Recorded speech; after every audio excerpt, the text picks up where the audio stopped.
The air is heavy. It carries the scent of jasmine, rosewater, and sandalwood, but beneath these sweet perfumes lies a more persistent aroma, the smell of hundreds of bodies living in close quarters of damp stone, and the faint, clean scent of fear. You are standing in a sun-drenched courtyard, yet you feel a profound chill. The walls around you are masterpieces of bluish nectar work, depicting cypress trees and tulips and hypnotic patterns. Above, carved wooden screens filter the light, casting a latticework of shadows across the marble floor. Every surface is a testament to immense wealth and power, but you can feel the weight of the gilded bars. This is the Imperial Harem of the Topkapi Palace. You are one of its newest acquisitions, a girl whose name and past have been erased, replaced by a new identity assigned by the chief black eunuch. Your worth is no longer measured in memories or skills, but in the potential that lies dormant within your womb. Your reality, however, is a footnote in a much larger chronicle, one written not by sultans, but by the woman who commands this labyrinth, the Valide Sultan, the Sultan's mother. The time for speculation has passed. Let the shadows gather, and we shall now piece together the fragmented clues. To understand the power wielded within the Ottoman harem, one must first comprehend its physical structure. The very word harem derives from the Arabic harem, signifying a sacred, forbidden, or inviolable space. It was not merely a residence but a sovereign institution, a city within a city, sealed off from the public and political spheres of the Topkapi Palace. Its architecture was a physical manifestation of its purpose, the containment, control, and cultivation of the Ottoman dynasty's future. The harem was a machine for producing heirs, and its design was that of a flawless, inescapable mechanism. Its geography was deliberate. Tucked deep within the palace's second and third courtyards, the harem was adjacent to the sultan's private quarters, yet separated from the administrative heart of the empire, the divan, by a series of heavily guarded gates. The primary entrance was the Gate of Cots, leading into the dome with cupboards. This was the point of no return, watched over by the chief black eunuch, the Valide Sultan's most powerful and trusted ally. The outside world ceased to exist. The initial space one encountered was the courtyard of the black eunuchs. Their barracks lined one side, a constant, visible reminder of their role as guardians and enforcers. They were the sterile barrier between the secluded female world and the male world outside. They controlled all access, all provisions, all information. Nothing moved in or out of the harem's deeper recesses without their knowledge and consent, which was ultimately the Valide Sultan's consent. From here, a passage led to the central nerve center of the community, the courtyard of the concubines. This was the largest open space within the harem and the heart of its daily life. Around this courtyard were arranged the functional and residential buildings that stratified the female population. There were the kitchens, the infirmary, the baths, and the dormitories. Novice girls, known as asmi, were housed together in large halls, their lives together in large halls, their lives communal and under constant observation. As a woman rose in status, she might be granted more private quarters, but never true privacy. The architecture itself was a tool of surveillance. The apartments of the Valide Sultan, the most spacious and opulent in the entire harem, directly overlooked this courtyard. From her latticed windows, she could observe the movements, interactions, and subtle power plays unfolding below. Her physical position atop the hierarchy was mirrored in the very stone and mortar of the complex. The path of power was a literal one. The layout of the harem was a labyrinth of over 300 rooms, connected by narrow, winding corridors and hidden staircases. This was not poor design, it was intentional. It disoriented newcomers, prevented unauthorized gatherings, and ensured that movement could be channeled and monitored. The most significant of these paths was the Holy See Yola, the Golden Road. This long, simple corridor was the symbolic artery of the harem. It connected the courtyard of the concubines to the sultan's private chambers. To be summoned to walk the Golden Road was the singular ambition of nearly every woman within these walls, for it was the path to the sultan's bed, to potential pregnancy, and ultimately, to power. Even the aesthetic choices served the function of control. The breathtaking beauty of the tile work, the intricate mother of pearl inlays, and the gilded domes were not for the pleasure of the residents. They were a constant, overwhelming reminder of the Sultan's absolute power and wealth. The opulence was meant to awe, to intimidate, and to underscore the immense privilege of being chosen to serve the dynasty. It was a beauty that did not liberate but instead reinforced the value of the cake. The lattice screens or matriarchal that covered many windows allowed those inside to look out without being seen, yet they primarily functioned to prevent anyone from looking in, reinforcing the harem as a place of secrets. It was a world designed to be looked out from, but never into. This physical structure a series of concentric rings of increasing security and status, all under the watchful eye of the Valide Sultan from her central command post, was the stage upon which the biological and political destiny of an empire would be decided. It was a fortress not against an external enemy, but against the internal threats of genetic impurity and unsanctioned ambition. The meticulously designed architecture of the harem was merely the vessel. Its true function was to contain and regulate the complex human ecosystem within, a social order as rigid and purposeful as the stone walls that enclosed it. There's a hierarchy not of birthright or wealth in the conventional sense, but a pyramid built on a singular, biological imperative: the proximity to the Sultan's person and the potential to carry his genetic legacy was stripped of her past identity and assigned a place in this new reality. Her body was no longer her own, it was a potential asset of the state, and her value was subject to a constant, ruthless process of assessment and reassessment. The system was designed for maximum efficiency, a human sorting mechanism to identify and elevate the most viable candidates for the perpetuation of the Ottoman line. At the base of this pyramid were the Krye, the novices. These were the newest arrivals, girls and young women acquired through conquest, tribute, or purchase from slave markets across the empire and beyond. Legally, they were the Sultan's property. Upon entry, they were subjected to a thorough examination by the harem's senior women and physicians. Their primary purpose at this stage was servitude. They performed the domestic labor of the harem, and attending to the needs of the higher-ranking women. However, they were simultaneously enrolled in a rigorous training program. This was not the education of a gentlewoman, it was a vocational curriculum for a very specific career path.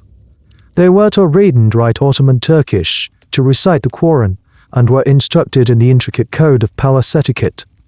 More essentially, they were trained in the arts deemed pleasing to a man of supreme power: music, singing, dancing, and the art of conversation. This education served a dual purpose. It refined the raw material, making them more desirable consorts, and it kept them occupied, disciplined, and under constant surveillance. A Krye who demonstrated exceptional skill, intelligence, or loyalty over many years, but who never attracted the Sultan's sexual interest, could ascend a parallel administrative hierarchy. She could become a K-alpha or overseer, responsible for managing a contingent of junior girls or a specific aspect of the harem's daily operations, such as the treasury or the kitchens. The most respected and powerful of these women could achieve the rank of Usta, or mistress, holding significant authority within the harem's internal administration. These roles provided a path to status and security for women who failed to enter the reproductive race, ensuring the smooth functioning of the institution. The first and most critical step on the path to dynastic influence was to be noticed by the Sultan. A Krye who caught his eye was elevated to the rank of Gozd, meaning in the eye or favorite. This was a significant promotion. She was immediately relieved of her menial duties, granted finer garments, given a small personal allowance, and moved to better quarters. She was now a candidate, a woman marked for potential intimacy with the sovereign. The gaze of the Sultan was the first agent of transformation, lifting a woman from the anonymous mass and placing her on the first rung of the ladder of power. If a Gozd was formally chosen to spend the night with the Sultan, she ascended to the next level, becoming an IKBL, or fortunate one. The consummation of the relationship was a formal, state-recognized event. An IKBL was no longer a mere servant or candidate. She was a confirmed consort of the ruler. Her status, stipend, and retinue of servants increased accordingly. There could be numerous IKBLs at any given time, each vying for the Sultan's continued favor. each acutely aware that her position was precarious and dependent entirely on his desire. The true leap in status, however, came not with intimacy but with conception and birth. An Ikb al who bore the Sultan a child was granted the title of Kadn or consort. The mothers of the Sultan's children were the elite of the harem. The number of Kadns was traditionally limited, often to 4, creating a tier of immense prestige and fierce competition. They commanded large households within the harem, received substantial income, and were treated with the deference due to the mothers of potential future rulers. Within this elite group, a further distinction existed. The mother of a daughter was respected, but the mother of a son Zaid or prince held incalculable prestige. At the apex of the consort hierarchy was a title that evolved over time. The Hoseki Sultan.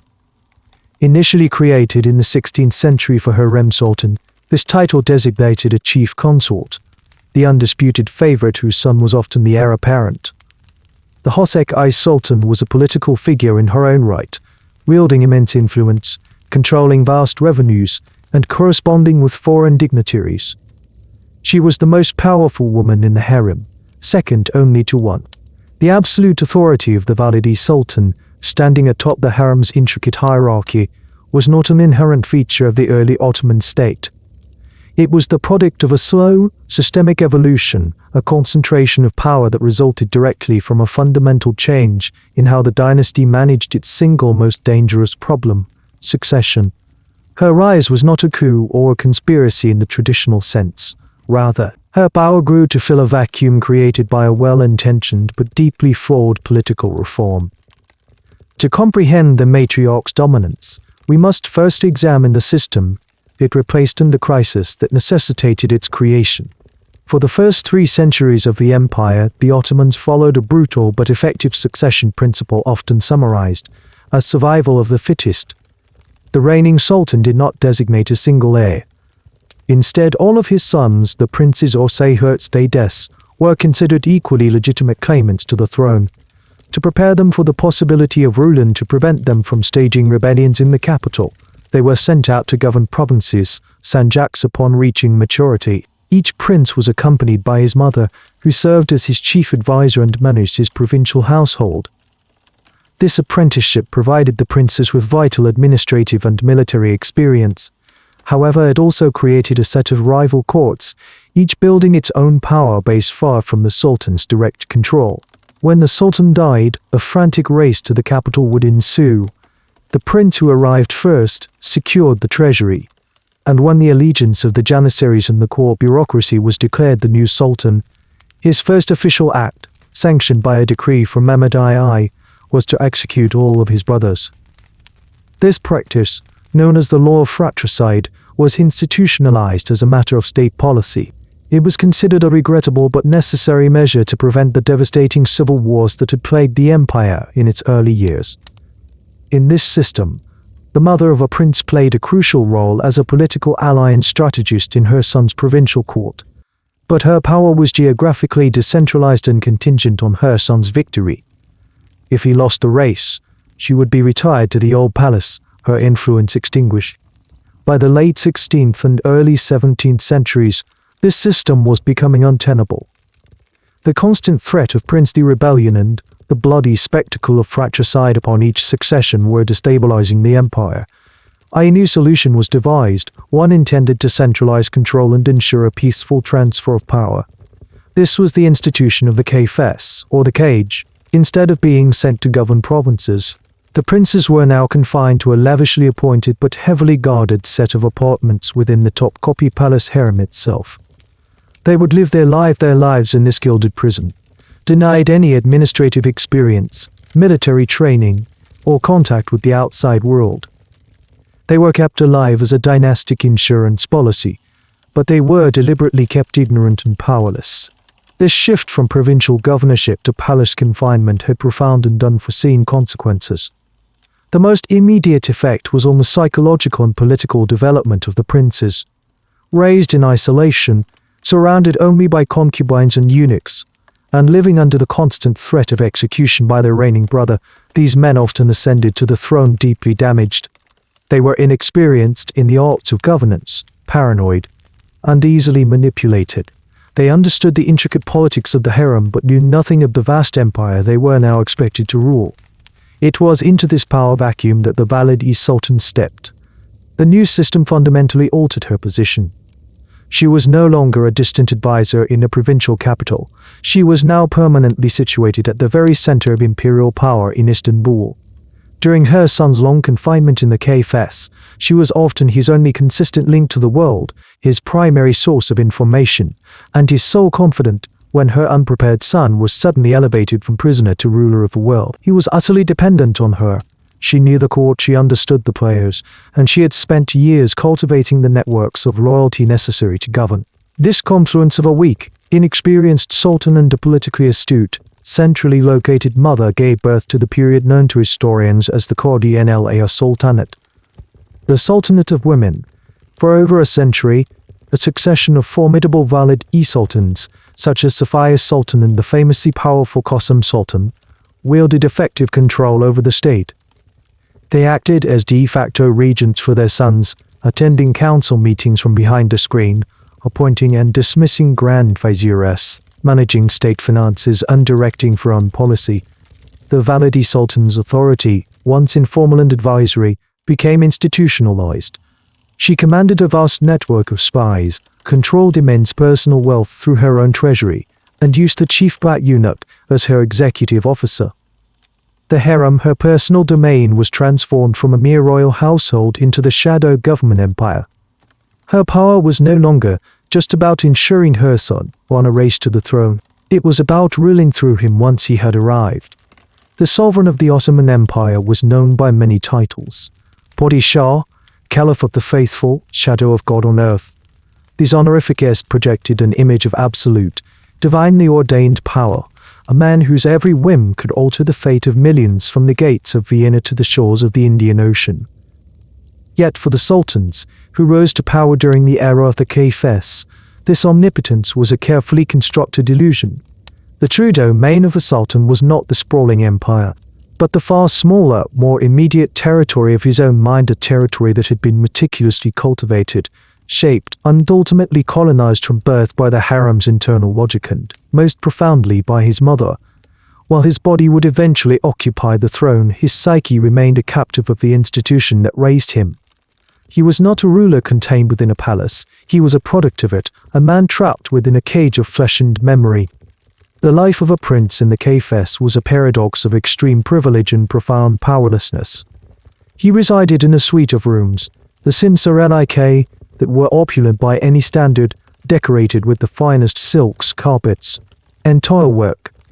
He was attended by a retinue of deaf-mute servants, unspecially selected, barren concubines, chosen to provide companionship without the risk of producing rival heirs. His meals were lavish, his comforts were catered to, but his world was circumscribed by a few guarded corridors and a small, high-walled courtyard. He was a prisoner of luxury, and this luxury was a key component of his containment. It was designed to soften him, to dull the edge of ambition with the comforts of a predictable, sensuous existence. The primary psychological force shaping his development, however, was not comfort but fear. From the moment he was old enough to understand, the prince knew that his life was conditional. His reigning brother, the sultan, held the power of life and death over him. The traditional method of royal execution was strangulation with a silk bowstring, a bloodless death deemed appropriate for Ottoman royalty. This threat was not abstract. It was a constant, palpable reality. Every unexpected footstep in the corridor, every summons from the sultan's chambers, could be the signal for his end. This environment of sustained, low-grade terror fostered a deep and abiding paranoia. It taught the prince that survival depended not on action, boldness, or skill, but on passivity, obedience, and invisibility. To attract notice was to risk death. Into this crucible of fear and isolation, the prince's mother, the future Valide Sultan, was the only constant, reliable presence. She was his protector, and his sole source of information about the world beyond his gilded prison. She controlled the narrative of his reality. She interpreted the subtle shifts in palace politics, filtered the news of the empire, and taught him whom to trust and whom to fear. She was the architect of his worldview, forged in the unique pressures of the Kafes, created a bond of almost pathological dependence. The prince learned to see the world through her eyes, to rely on her judgment implicitly. Her guidance was inextricably linked to his very survival. She was not just his mother, she was the indispensable warden of his sanity and his life. When the moment of succession finally arrived, often suddenly, with the death of his brother, the prince was thrust from this state of suspended animation into the blinding light of absolute power. The doors of the Kafes were opened, and he was brought forth to be girded with the sword of Osman, the symbol of his sovereignty. But this was not a liberation. For a man who had spent decades in isolation, with no practical experience in governance, warfare, or diplomacy, the sudden weight of the empire was crushing. He was a stranger in his own court, surrounded by ministers, generals, and religious leaders whose names he barely knew and whose motives he was conditioned to suspect. In this moment of profound disorientation, he turned instinctively to the only anchor he had ever known: his mother. She transitioned seamlessly from being the queen of his cage to being the regent of his empire.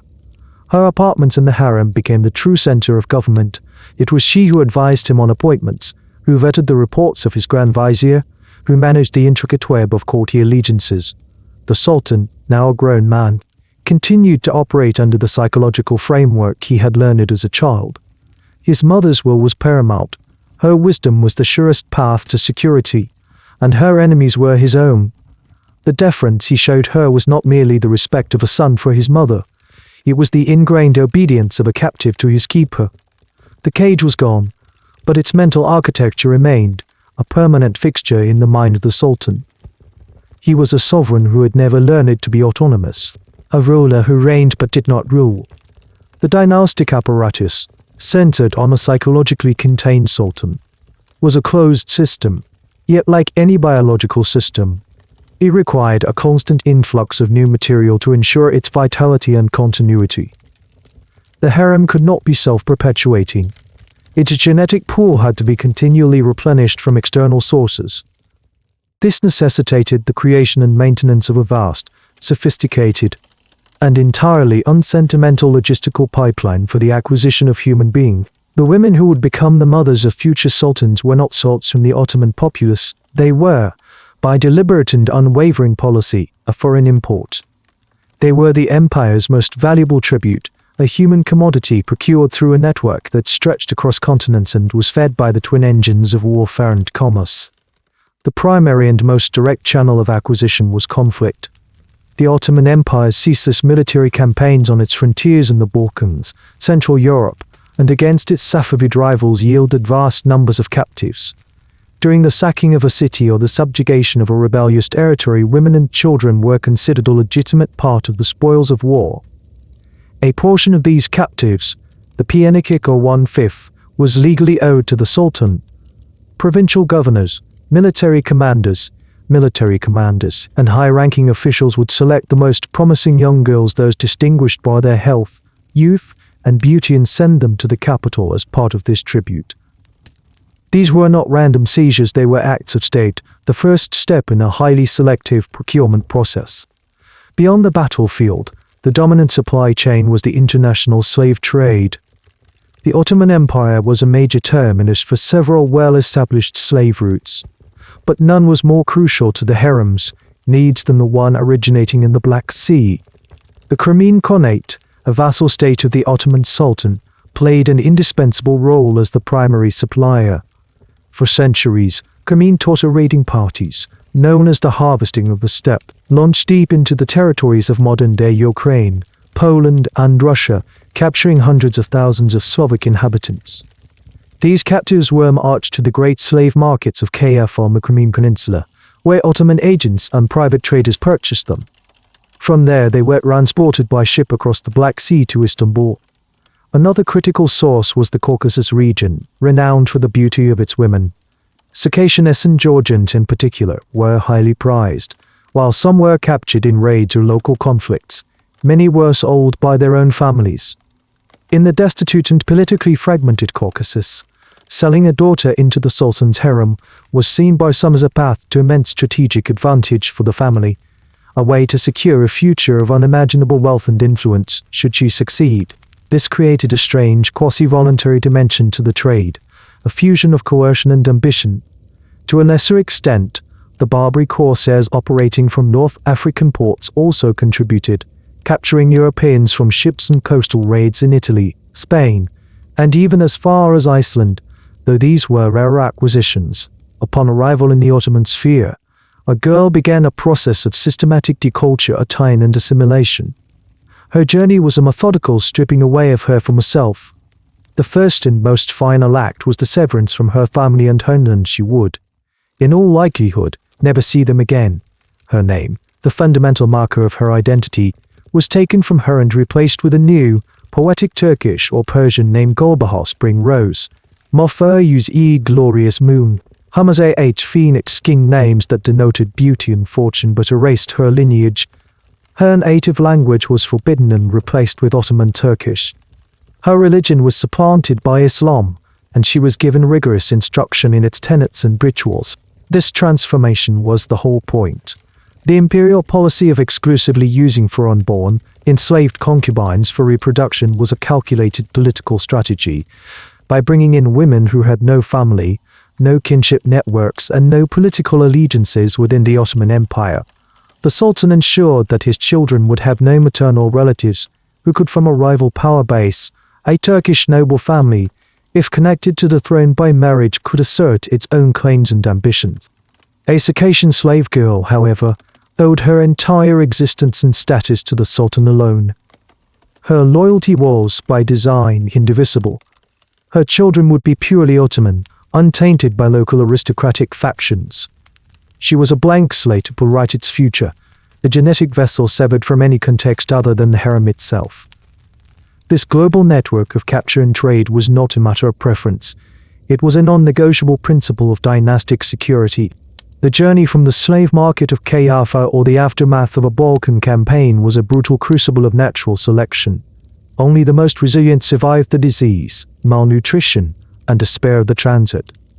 But survival alone was insufficient for entry into the imperial harem.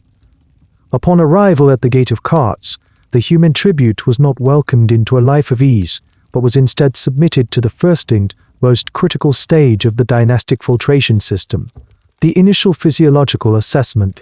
This was not a perfunctory checkup, it was a rigorous, invasive, and deeply pragmatic evaluation, a form of human veterinary science conducted on behalf of the dynasty's chief steward, the Valide Sultan. The objective was simple and absolute: to assess the girl's body as a potential vessel for an imperial errand, to eliminate any unit that was defective, diseased, or otherwise suboptimal. This process took place in a designated area of the harem, often a section of the infirmary or a dedicated reception chamber, under the direct authority of the Kadn, the chief female steward of the harem, a high-ranking Alpha whose loyalty to the Valide Sultan was unquestionable. She was assisted by the harem's chief midwife and sometimes a physician. These were experienced women, their eyes trained by years of observation to detect the subtlest signs of illness or physical imperfection. The atmosphere was not one of cruelty, but of clinical detachment. The girls, stripped of their clothing and any remaining vestiges of personal identity, were processed not as individuals, but as biological specimens. The examination was methodical and comprehensive, following a strict protocol. The first priority was the containment of disease. The crowded, enclosed environment of the harem was a hothouse for infection, and an epidemic could cripple the institution. Examiners would scrutinize the girl's skin for rashes, lesions, or the telltale scarring of smallpox. Her eyes were checked for clarity, her gums and teeth for signs of scurvy or decay, and her breathing for any indication of consumption. Any girl displaying symptoms of a contagious illness was immediately quarantined and, if her condition was deemed incurable, would be removed from the palace entirely, often sold off quietly to a lesser official's household. Next, the examiners assessed her overall physical constitution. They were searching for signs of robust health and durability. Bone structure was noted. A frame deemed too frail might not be capable of withstanding the rigors of childbirth. The quality of her hair and the condition of her nails were seen as indicators of her underlying vitality. Scars and blemishes were catalogued, not merely for aesthetic reasons, but for the stories they might tell. A body that bore the marks of a harsh life or previous illness might be considered damaged goods. The central component of the examination focused explicitly on her reproductive potential. This was a pre-scientific assessment, based on centuries of empirical observation and folk wisdom. The width of a girl's hips was considered a primary indicator of her suitability for childbearing. Her youth was a critical factor, with the ideal age for entry being in the early to mid-teens, a point of peak perceived fertility. The examiners would attempt to ascertain her age through the inspection of her teeth and her physical development. Finally, and most crucially, a rudimentary gynecological examination was performed by the chief midwife. The purpose of this inspection was twofold. The first was to search for any anatomical abnormality or sign of disease that might impede conception or endanger a pregnancy. The second was to ascertain her virginal state. For the Ottoman dynasty, the absolute certainty of a child's paternity was paramount. There could be no doubt, no hint of scandal, that a prince of the blood was indeed the son of the sultan. A girl who was not a virgin was considered genetically compromised and was immediately disqualified from the reproductive track. She would be relegated to the stat of a permanent menial servant, her path to the sultan's bed forever closed. The findings of this exhaustive examination were recorded in a ledger. The girl's new name, her estimated age, her place of origin, and a summary of the assessment were entered. She was, in essence, catalogued and graded. Those who passed this initial inspection were accepted into the Asmi Corps and began their formal training. They had cleared the first hurdle. They were deemed healthy, fertile, and pure enough to be considered raw material for the dynastic project. But they had also been thoroughly objectified, their bodies measured, documented, and approved by a system that answered to one woman. The Valide Sultan, through her proxies, had just performed the initial quality control, ensuring that only the most viable assets entered her production line. Admission into the harem's physical inspection was not the end of a woman's biological scrutiny, but the beginning of a lifelong program of physiological management. The harem was, at its core, a human breeding project on an imperial scale. Like any such project, it relied on the careful control of variables. Once a concubine was accepted as a viable asset, her body became a domain to be cultivated, regulated, and when necessary neutralized. The chief instrument of this control was a sophisticated and jealously guarded body of knowledge regarding herbal medicine, pharmacology, and rudimentary gynecology. This matriarchal pharmacopoeia, administered from the harem infirmary, but directed from the chambers of the Valide Sultan, was the ultimate tool for shaping the dynasty. It was a science of both nurturing and suppression, capable of encouraging life in a favored vessel and extinguishing it in an unsanctioned one. The harem's infirmary, or Dara Sifai, was more than a place for treating common ailments. It was the Valide Sultan's biological laboratory. Under her authority, the harem physicians Hikim, midwives EB, and their female assistants K Alpha maintained a vast dispensary of dried herbs, minerals, and animal-derived substances sought from every corner of the empire. This was the overt, benevolent face of the Valide Sultan's power. She presented herself as the guardian of the harem's health, a role that reinforced her maternal authority. Tonics to purify the blood, poultices to soothe the skin, and infusions to calm the nerves were regularly dispensed. Special diets, formulated according to the principles of humoral medicine, were prescribed to balance the body's essential fluids and enhance a woman's vitality. For a concubine who had been selected as a potential candidate for the Sultan's bed, a Ghoz ED, or an IKBL whom the Valide Sultan favored, this medical attention intensified and became explicitly focused on promoting fertility. Midwives would administer herbal preparations believed to regulate the menstrual cycle, strengthen the womb, and increase the likelihood of conception. These concoctions, based on centuries of folk tradition and observation, were a critical part of preparing a woman for her dynastic duty. A healthy pregnancy and the successful delivery of a prince were the ultimate validation of the system, and the Valide Sultan's medical establishment took every known precaution to achieve this outcome for the women who served her strategic interests. In this capacity, her pharmacopoeia was a tool of creation, a means of nurturing the next generation of the Ottoman line in the wombs she had personally sanctioned. However, this same body of knowledge had a much darker, clandestine application. For every concubine whose fertility was actively encouraged, there were dozens, if not hundreds, whose reproductive potential had to be carefully managed or entirely suppressed. The Valide Sultan's primary objective was not simply to produce an heir, but to control which woman produced that heir. An unplanned or politically inconvenient pregnancy was a direct threat to her power and the stability of her chosen line of succession. A rival Kadn attempting to advance her own son, or a young, ambitious Ikbal who gained the Sultan's affections outside the Valide's strategic plan, could upset the delicate balance of power. To counter these threats, the harem's pharmacopoeia was weaponized. Their first line of defense was contraception. The harem's medical staff possessed knowledge of various substances believed to prevent conception. These could include herbal mixtures intended for oral consumption, designed to be taken after intercourse, which were thought to have an emmenagogic effect, inducing menstruation and thereby flushing the womb.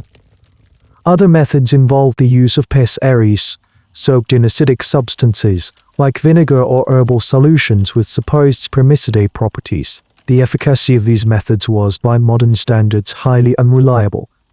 But their true power lay not in their scientific certainty, but in their systematic and covert application. A rival concubine could be prescribed a daily health tonic by a midwife loyal to the Valide Sultan, a tonic that contained a subtle, low-dose contraceptive agent. The woman would believe she was being cared for, while her fertility was being actively sabotaged.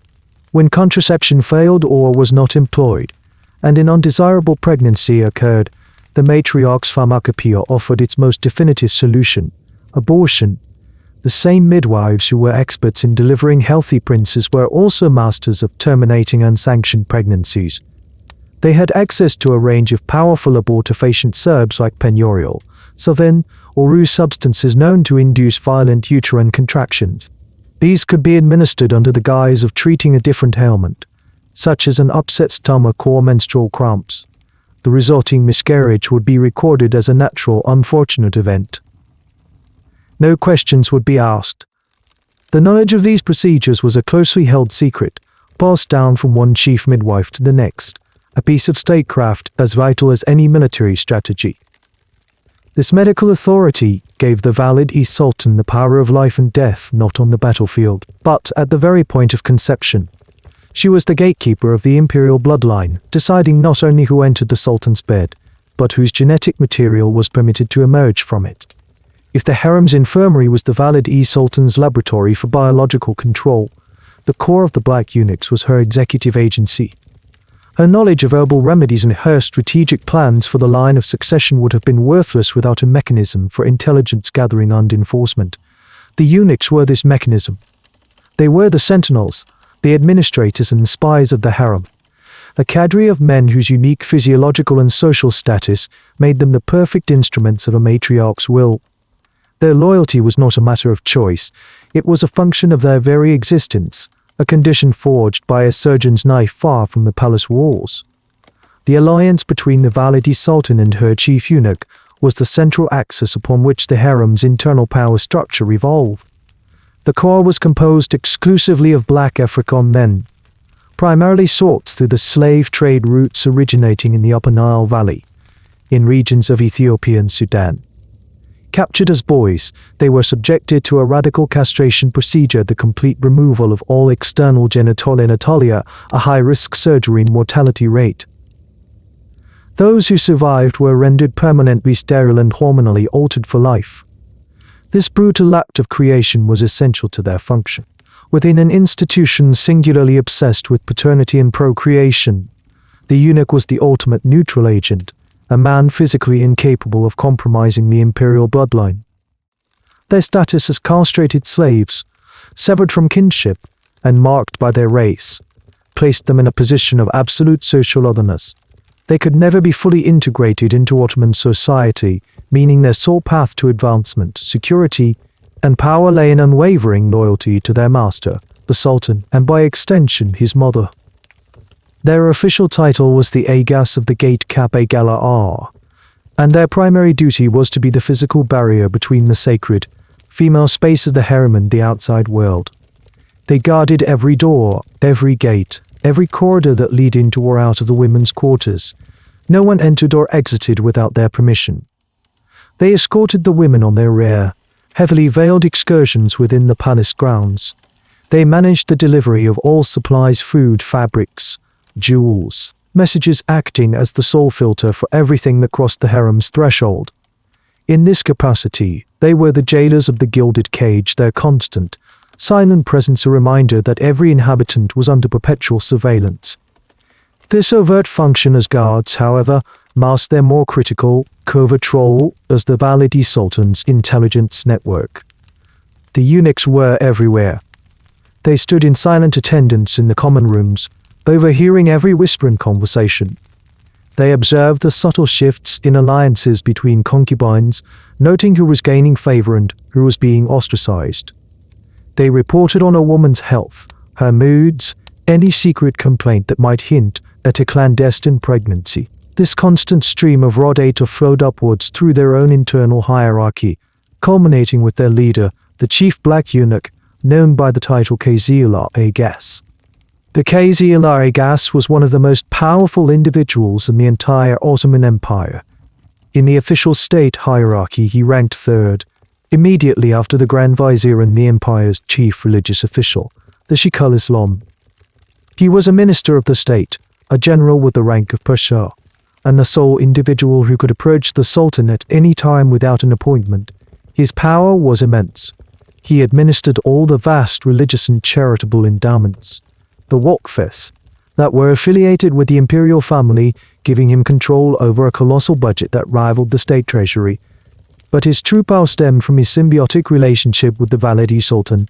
He was her chief of staff, her enforcer, and her most trusted political partner.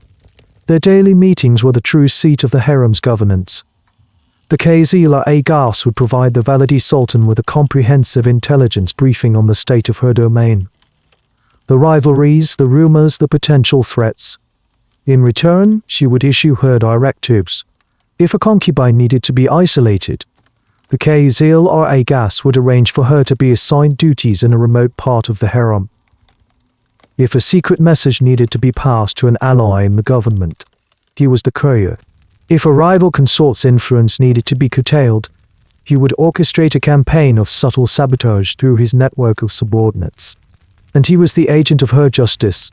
Disciplinary measures within the harem were swift and administered by the eunuch corps. For minor infractions, this might mean a reduction in rations or a humiliating public reprimand. For more serious offenses, such as proven infidelity or conspiracy, the punishment was absolute. The prescribed method for capital punishment within the harem was silent and final. The condemned woman would be bound, placed in a weighted sack, and, under the supervision of the Kadınlar Saltanatı and his men, taken by boat at night to be dropped into the swift currents of the Bosporus. He was the hand that carried out the sentences she passed in secret. This partnership of a mother protecting her son's lineage and a man with no lineage of his own was the engine of control that drove the entire dynastic machine.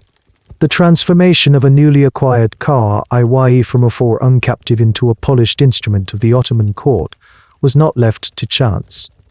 It was the result of a formal, systematic, and highly demanding educational program. The curriculum was designed with a single, pragmatic purpose: to produce a woman who could please and captivate the most powerful man in the world, while simultaneously understanding and adhering to the brutally complex social code of the harem. This was not an education for intellectual liberation, it was a vocational training program for a career in imperial service, a curriculum of seduction where every skill learned was a potential tool for personal advancement and, by extension, for the school of refinement, ensuring that the women presented to her son were not merely beautiful, but were also cultured, disciplined, and predictable assets. Upon clearing the initial medical assessment, the novices were organized into classes under the supervision of the senior K-alphas. The foundational layer of their education was cultural and religious immersion. They were required to become fluent in Ottoman Turkish, the language of the court. This was non-negotiable. It erased their linguistic past and provided a common medium for instruction and control. Simultaneously, they received intensive instruction in the principles of Islam. They learned the daily prayers, studied the Quran, and were taught the basic tenets of the faith. This religious conversion was not just a spiritual matter, it was a integrated them into the cultural fabric of the empire and legally solidified their status within the Sultan's Muslim household. The next layer of instruction focused on etiquette, what the Ottomans called adab. The harem operated on a code of conduct as intricate and unforgiving as any royal court in Europe. The novices were drilled relentlessly in the specifics of deference and deportment. They learned the precise way to bow, how to walk without making a sound, how to serve a cup of coffee with the exact, graceful turn of the wrist. They were taught the complex systems of a drag within the hierarchy, from the lowest eunuch to the Valide Sultan herself. A mistaken protocol, a misspoken title, or a glance held too long could be interpreted as a sign of disrespect or ambition, resulting in severe punishment. This training in etiquette was a form of psychological conditioning, instilling a deep and reflexive understanding of their place in the rigid social order. With these fundamentals in place, the curriculum moved into the fine arts, the skills designed to make a woman an entertaining and desirable companion. This was the core of their seduction training, though it was framed as the cultivation of refinement. Music was a key component. The girls were taught to sing the complex classical poetry of the Ottoman court and to play a variety of instruments, such as the Uyudia type of lute, the kan-una zither, or the tanbura long-necked lute. The ability to perform for the Sultan, or to provide a soothing musical backdrop for his private moments, was a highly valued skill. Alongside music, they were trained in dance. This was not the boisterous folk dancing of their native lands, but a slow, sinuous, and highly stylized form of movement. It emphasized grace, control, and the art of subtle suggestion. The dancer's goal was not to be athletic, but to be mesmerizing, to create an atmosphere of sensuous beauty. Poetry was also a central subject. The women were expected to memorize the works of the great Persian and Ottoman masters and, in some cases, to compose their own verses. A well-timed and beautifully recited couplet could capture the Sultan's attention far more effectively than mere physical beauty. Finally, and most elusive lie, they were instructed in what could be termed the art of conversation and companionship. Through the observation of senior women and direct instruction from the K-Alphas, they learned how to be engaging but not overbearing, how to listen intently, how to anticipate the Sultan's moods, and how to create an aura of peaceful, pleasing femininity. They were taught to be a refuge from the immense pressures of statecraft that the Sultan faced every day. This entire educational process was also a continuous, long-term addition. As the girls progressed through their training, their aptitudes and personalities were carefully observed by their instructors. The K-Alphas would report to the Valide Sultan on which girls showed the most promise, not just in their artistic skills, but in their temperament. Was a girl intelligent but also docile? Was she graceful but also discreet? Was she beautiful but not dangerously ambitious? The Valide Sultan was looking for a specific combination of traits. A woman captivating enough to hold her son's interest, but submissive enough to remain under her own control. The curriculum was therefore a filtering mechanism, identifying the most suitable candidates and molding them into the perfect consorts, ready to be deployed to the matriarch's grand dynastic strategy. Within the cloistered and intensely competitive world of the harem, where hundreds of women vied for the attention of a single man, visual presentation was not a matter of vanity, it was a primary form of political communication. Clothing, jewelry, cosmetics, and hairstyles were a sophisticated, unspoken language, a visual lexicon that conveyed status, ambition, and imperial favor. A woman's appearance was her public declaration of her place, the Valide Sultan, as the ultimate arbiter of the harem's resources and rules, presided over this visual economy. She understood that by controlling the means of beautification, she could control the currency of desire, rewarding her allies with the trappings of splendor, while rendering her rivals visually insignificant. The foundation of this system was the strict sumptuary law that governed the harem. The quality and type of materials a woman was permitted to her rank. A noviska Iwai would be issued a simple uniform of cotton or linen, practical for her daily chores and designed to enforce a sense of collective anonymity. As she rose through the ranks, Her wardrobe expanded in both quantity and quality. A Gozd might be granted garments of finer cotton or silk, dyed in more vibrant colors. An IKBL would have access to more luxurious fabrics like silk brocade, velvet, and cloth of gold, woven with intricate patterns in the palace workshops.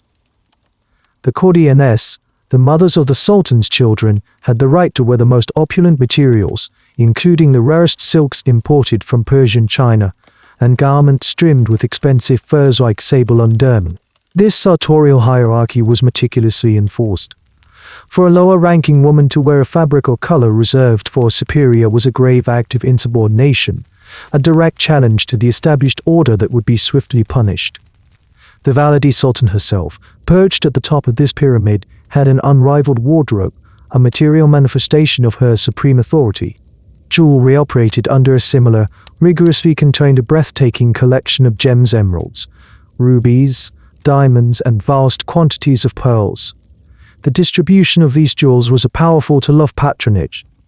Akiyi might own no personal jewelry at all. Upon becoming a favorite, she might receive a simple gift from the Sultan or the Valide Sultan, such as a pair of pearl earrings or a delicate ring. This was a tangible mark of her new status. The Courtiers and the Hosekai Sultan were adorned with elaborate parures of jewels, including magnificent tiaras and necklaces, and jewel-encrusted belts. The amount and quality of a woman's gems were a direct reflection of her standing with the Sultan and, more importantly, with his mother. The Valide Sultan could elevate a favored protégé by bestowing upon her a significant piece of jewelry, signaling to the entire harem that this woman was now under her protection. She could humiliate a rival by denying her access to the jewels appropriate to her rank. Cosmetics and grooming were the final layer of this politics of appearance. The harem had its own dedicated baths, or immerse, where the women engaged in elaborate, time-consuming beauty rituals. Skills in the application of cosmetics were a part of their education. Kohl was used to line the eyes, creating a dark, dramatic effect that was considered highly alluring. Henna was used to dye the hair, fingertips, and feet in intricate, temporary patterns. Perfumes, distilled from musk, ambergris, and the most expensive floral essences, were an essential part of a woman's presentation. Access to the finest cosmetics and perfumes was, like everything else, a privilege of rank. The Valide Sultan and her senior Alphys closely monitored the appearance of every woman. A girl who was naturally beautiful might be deliberately kept plain, her hair unadorned, her face free of kohl to prevent her from attracting the Sultan's notice prematurely or against the Valide's wishes. On the other hand, when the Valide decided it was time to promote a specific candidate, she would orchestrate complete transformation. The chosen girl would be granted access to the finest garments from the Imperial stores, adorned with jewels from the treasury, and attended by the most skilled hairdressers and makeup artists. This was not merely a makeover, it was a coronation. It was a public and unmistakable announcement that a new player had entered the game, sponsored and approved by the harem's supreme authority. In this silent theater of fabrics and jewels, the Valide Sultan was the undisputed director, using the very surfaces of women's bodies as a canvas for her dynastic ambitions. While the daily politics of appearance established a woman's static position within the harem, the summons to the Sultan's bedchamber initiated a dynamic process of transformation. This was the singular event for which the entire system was designed. The moment a carefully selected asset was to be deployed. The preparation for this night was not a private act of beautification but a public, state-sponsored ritual, as formal and significant as the outfitting of a warship or the consecration of a new mosque. It was a ceremony designed to strip a woman of her individual identity and remold her, both physically and psychologically, into a sacred vessel fit for a sovereign. This entire process, known as the Hazelk, was overseen by the Valide Sultan's most trusted agents and followed an unvarying, meticulous protocol. Its stage was the harem's hammam, the bathish. The summons itself was delivered with quiet formality by a high-ranking eunuch. For the chosen woman, this message was the culmination of all her training and ambition. Once selected, she was immediately separated from her peers and escorted by a retinue of senior Alphys to the Imperial bathish. The harem hammam was a world unto itself, a humid, echoing space of white marble, domed ceilings with star-shaped apertures for light, and the constant sound of running water from ornate brass taps. It was a place of purification, a liminal zone between the communal life of the concubines and the secluded, almost mythical, space of the sultan's private quarters. Here, the woman was handed over to a team of specialized attendants, known as narration. These were experienced women, experts in the art of the bath, and they proceeded with a clinical, practiced efficiency. The first step was the complete disrobing, a symbolic removal of her current rank and identity. She was left with nothing but her own body, which was now to be systematically perfected. The process began in the SCAKLK, the hot room, where the steam and intense heat opened the pores and relaxed the muscles. This was not for comfort but for preparation. The first and most essential stage of the physical transformation was a full-body depilation. Using a traditional method known as sugaring, a heated paste of sugar, lemon juice, and water was applied to the skin and then stripped away, removing every trace of body hair. The goal was to render the body perfectly smooth, a flawless, infantile surface. This was not merely an aesthetic preference. It was an act of profound ritual purification, erasing any sign of uncultivated nature and creating a blank canvas. Following this, the attendants began a vigorous exfoliation. Using a coarse woven mitt called a KESE, they scrubbed every inch of the woman's body, sloughing off dead skin cells. This act was both physical and symbolic, representing the shedding of her past, of the common dust of the harem courtyard, leaving her skin renewed and sensitive. The process was methodical, almost abrasive, reinforcing the passivity of the subject. She was not bathing herself. She was being cleansed by the agents of the institution. After the scrubbing, she was led to a marble basin for the final washing. She was lathered from head to toe with fragrant, olive oil-based soaps, often imported from the famous soap makers of Aleppo. Her hair was washed multiple times with cleansing clays and scented floral waters, then combed out with an ivory or tortoiseshell comb until it was lustrous. This completed the purification stage. Her body was now physically immaculate, a state of ritual cleanliness known as GHSL, which was also a prerequisite for prayer in Islam. The final phase was the anointing. Moving to the SOGOK, the cooling room, her body was gently dried with fine linen towels. Then, the attendants began the application of precious oils and perfumes. Her skin was massaged with jasmine or rose oil, rendering it often fragrant. A drop of intensely concentrated musk or ambergris, substances worth more than their weight in gold, was applied to her pulse points. Her hair was infused with the scent of sandalwood. She was no longer merely clean, she was now perfumed, marked, and set apart. She had been transformed from a common Iwai into a living offering. Throughout this lengthy, multi-hour ritual, the chosen woman was silent, a passive recipient of the actions performed upon her.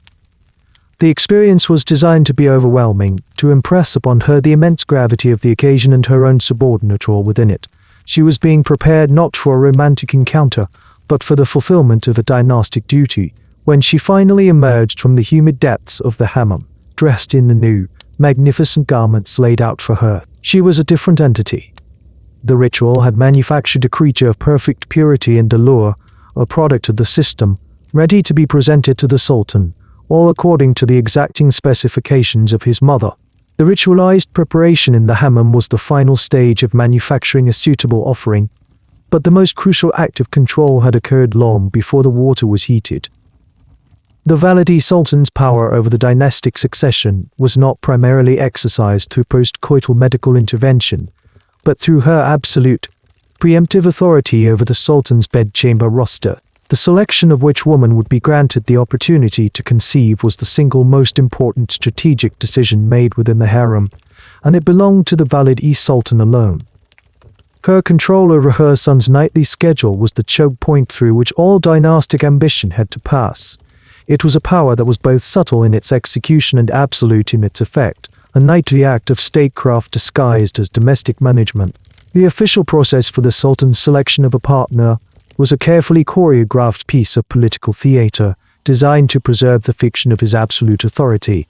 Tradition dictated that on certain nights, the eligible concubines, the Kara who had completed their training, would be assembled in a hall for the Sultan's inspection. He would walk among them, and if one caught his fancy, he would discreetly drop a handkerchief before her, public signal of his choice. The woman would then retrieve the handkerchief, and the process of preparation for the night would begin. However, behind this veneer of spontaneous desire lay a reality of meticulous stage management. The Valide Sultan, in consultation with the chief black eunuch and her senior K-Alphas, predetermined the outcome of this choice. The lineup of women presented to the Sultan was not a random assortment of the available pool. It was a carefully curated list of candidates. Women whom the Valide deemed unsuitable, perhaps they were too ambitious, from a disfavored ethnic group, or allied with a rival faction within the harem, would simply never be included in the lineup. They were rendered invisible to the Sultan, their potential path to his bed blocked before it could even begin. Furthermore, the Valide Sultan would employ more subtle tactics to guide her son's gaze. She knew his preferences, his tastes, his moods. If she wished to promote a particular girl, she would ensure that this candidate was positioned prominently, dressed in a color the Sultan favored, or instructed to perform a piece of music he was known to enjoy. The K-Alphas and eunuchs present would be under orders to subtly draw his attention toward the preferred choice. The dropping of the handkerchief was not the beginning of the process, but the ratification of a decision that had already been made in his mother's chambers. The Sultan was choosing from a pre-approved menu, believing his appetite to be his own. This level of control extended beyond the formal selection process. The Valide Sultan had the authority's intimate life. The harem operated on a strict calendar, and she was its keeper. For instance, it was customary for the Sultan to spend Thursday nights, the eve of the Muslim holy day, with one of his official courtieres, the mothers of his existing children.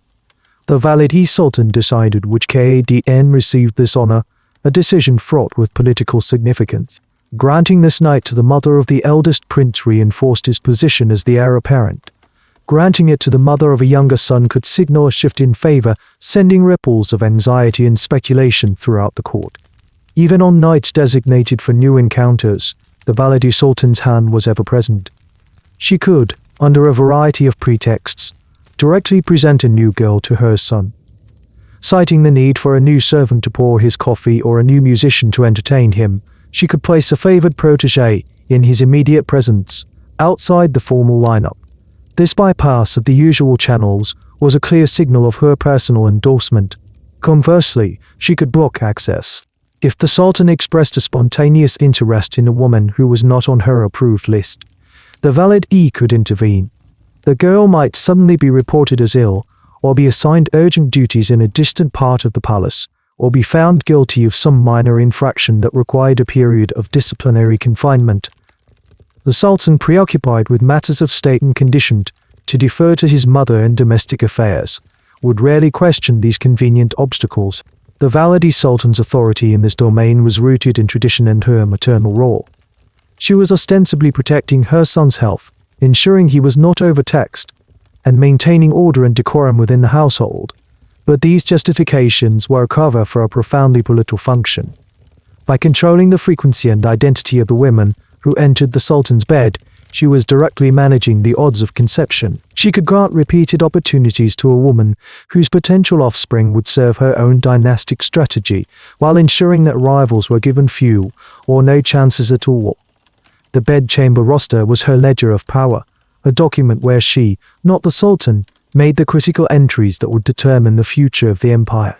Once the selection was made and the ritual of preparation in the harem was complete, the final and most symbolic phase of the process began. The journey of the chosen concubine from the heart of the harem to the Sultan's private chambers was not a simple walk down a corridor. It was a silent, heavily ritualized procession known as the walk down the Holy Siona, the Golden Road. This was the physical and metaphorical artery of the harem, a pathway that, for the woman who trod it, represented a definitive crossing of a threshold. To walk the Golden Road was to leave behind the world of female communal life and enter, however briefly, the sacred, male-dominated center of imperial power. The journey was short in distance but immense in significance, and every element of it was designed to impress upon the woman the gravity of her mission and the absolute authority of the system she was serving. The Golden Road itself was an architecturally unassuming corridor, its name derived not from any literal gold on its walls but from the immeasurable value of the opportunity it represented. It was a liminal space connecting the courtyard of the concubines, the domain of the Valide Sultan, directly to the Imperial Hall Hunke are sofas and the adjacent private apartments of the Sultan. It was, in essence, the umbilical cord linking the reproductive machinery of the harem to the sovereign's body. The procession began at a designated hour after the evening prayer, when the harem had settled into a quiet, watchful state. The chosen woman, now a vision of manufactured perfection, was not permitted to walk this path alone.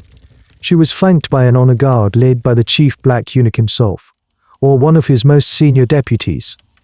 A retinue of high-ranking Alphas, often carrying lanterns or candles, would follow. This was not an escort for her protection but a delegation of the institution's authority. Their presence served as a constant, silent reminder that she was not undertaking a private, romantic assignation.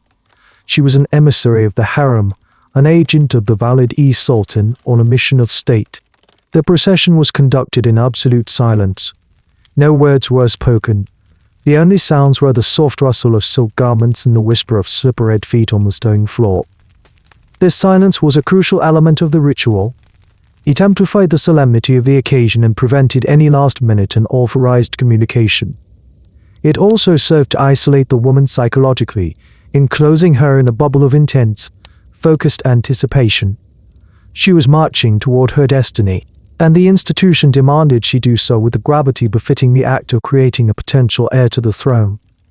The eunuchs who lined the corridor as she passed would avert their gaze, a sign of respect for the sanctity of her mission. The other women of the harem, if they caught a glimpse of the procession from a screened window or a doorway, would watch with a mixture of envy, hope, and resentment. The sight of a peer walking the Golden Road was a powerful and visceral reminder of the stakes of their shared existence. For one, it was a moment of triumph. For the hundreds left behind, it was another night of insignificance. The procession was a public display of the harem's core function, a living tableau of the ruthless, zero-sum game of dynastic succession. Upon reaching the end of the Golden Road, at the threshold of the Sultan's private quarters, the escort would halt. Here, at the very boundary between the harem and the Sultan's personal space, the chief black eunuch would formally hand her over to the Sultan's personal attendants, the Hazodial, the servants of the privy chamber. This was a symbolic transfer of custody. She had been prepared, approved, and delivered by the harem's administration, and she was now being received by the sovereign's household. Her final instructions, given to her earlier by the senior Alphas on behalf of the Valide Sultan, were simple and explicit. She was to enter the Sultan's chamber, kiss the hem of his robe or the couch upon which he sat as a sign of absolute submission, and then await his pleasure. Her own desires, her personality, her thoughts were irrelevant. Her sole purpose was to be a pleasing, unreceptive vessel for the imperial seed. To walk down the Golden Road with its silent, formal, and intimidating ceremony was the final stage in her psychological conditioning, ensuring that by the time she knelt before the Sultan, she was fully aware that her body was no longer her own, but an instrument of the state. The imperial embrace was a transient event, a fleeting moment in which the Sultan's desire and the harem's ambition converged. But the moment it concluded, the Sultan's role in the immediate process was over. The woman's body, having served its purpose, was immediately reclaimed by the institution and reclassified as a site of potential dynastic production. The return journey from the Sultan's chambers was not the silent, stately procession that had marked her arrival. It was a swift, clinical transfer of custody. The Sultan's personal attendants would deliver her back to the threshold of the harem, where the agents of the Valide Sultan, the chief midwife, and her assistants were waiting. The ceremony was over. The biological audit was about to begin. She was not escorted back to her former quarters among the other IKBLs. Instead, she was taken directly to a secluded section of the harem infirmary or a specially prepared set of observation rooms. This physical relocation was immediate and non-negotiable, a tangible sign that her status had entered a new, probationary phase. She was no longer just a consort. She was now a potential incubator for an imperial heir, and as such her body was subject to a new and even more invasive level of scrutiny. Inside the observation chamber, under the cool, dispassionate gaze of the chief midwife, a post-coital protocol was initiated. This was a systematic examination designed to gather data and establish a baseline for the critical weeks of waiting that would follow. The woman, once again stripped of her finery, was subjected to a thorough physical inspection. The midwife, a woman of immense practical experience, would perform a rudimentary examination to look for what were believed to be the immediate physical signs of a successful and fertile union. This was not about the woman's health or comfort. It was about the verification of the act and the assessment of its potential outcome. Following the physical check, a series of procedures based on the medical knowledge of the time was performed. These were pre-scientific attempts to divine the presence of conception long before any physical signs would become apparent. Samples of the woman's urine might be collected to be mixed with certain substances or observed for changes in color and turbidity over several days. She might be given specific herbal infusions to drink, with the subsequent effects on her body a change in temperature, a specific sensation being noted by the attendants. While these methods had no actual diagnostic value, their application was a critical process. They reinforced the harem's control over the woman's body and created a body of data, however spurious, that could be analyzed and reported. It was an exercise in the performance of knowledge, an assertion of the system's power to see into the hidden processes of the womb. Every detail of this examination was meticulously recorded in a ledger by a literate K-alpha. The date, the woman's name, the time the encounter concluded, the midwife's observarious tests were all entered. This report was not for the general records of the infirmary. It was a classified document intended for the eyes of the Valide Sultan and the chief black eunuch only. It was the first piece of intelligence in a new potential campaign. This information was critical. If the woman was one of her favored candidates, the report would be the first sign of a potential victory. If the encounter was unsanctioned, a result of the Sultan's spontaneous choice that she was unable to block, this report was the first warning of a new threat. Based on this initial assessment, the woman was placed on a strict new regimen. Her diet was immediately altered.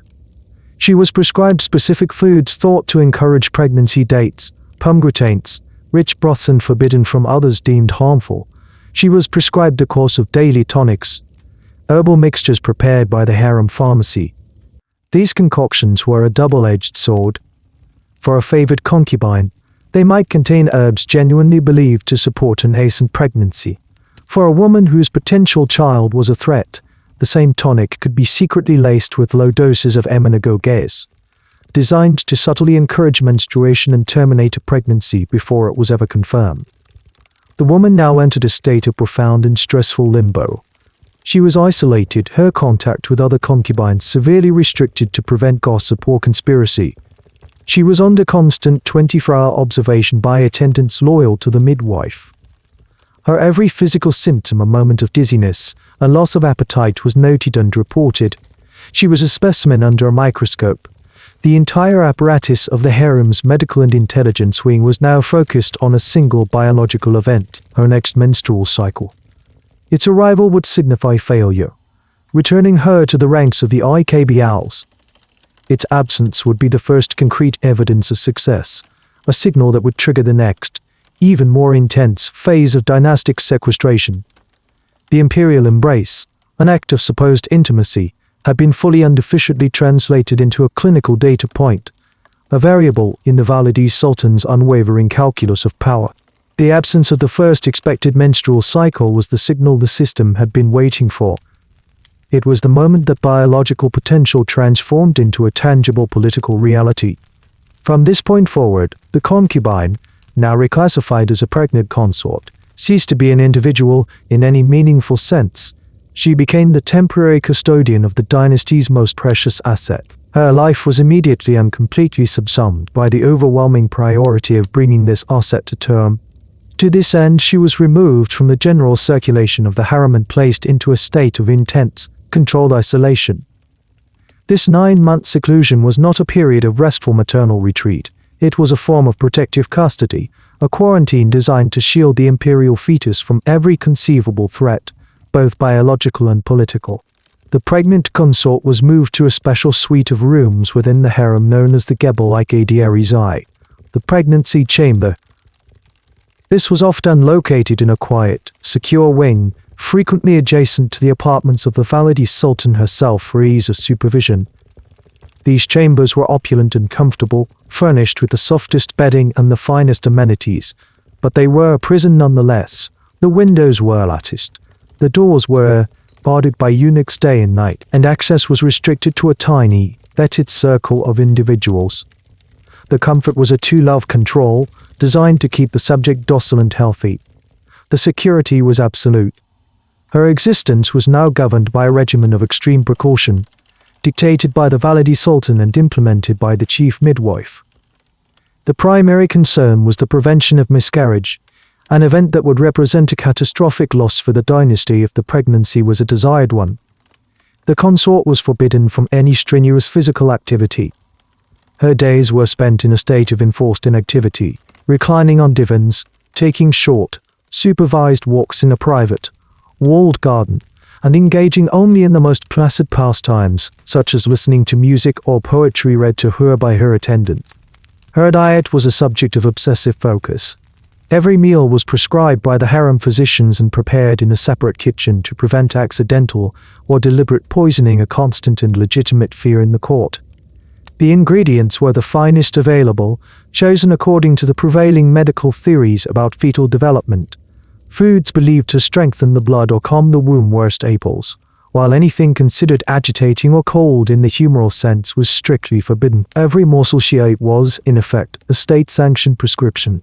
The greatest threat, however, was not seen as physical but as spiritual and psychological. It was widely believed that the emotional state of the mother could directly impact the fetus. Therefore, every effort was made to maintain a placid, controlled emotional environment. The consort was shielded from any bad news, any hint of conflict within the harem, or any information that might cause her distress. Her attendants were chosen for their calm and reassuring demeanor.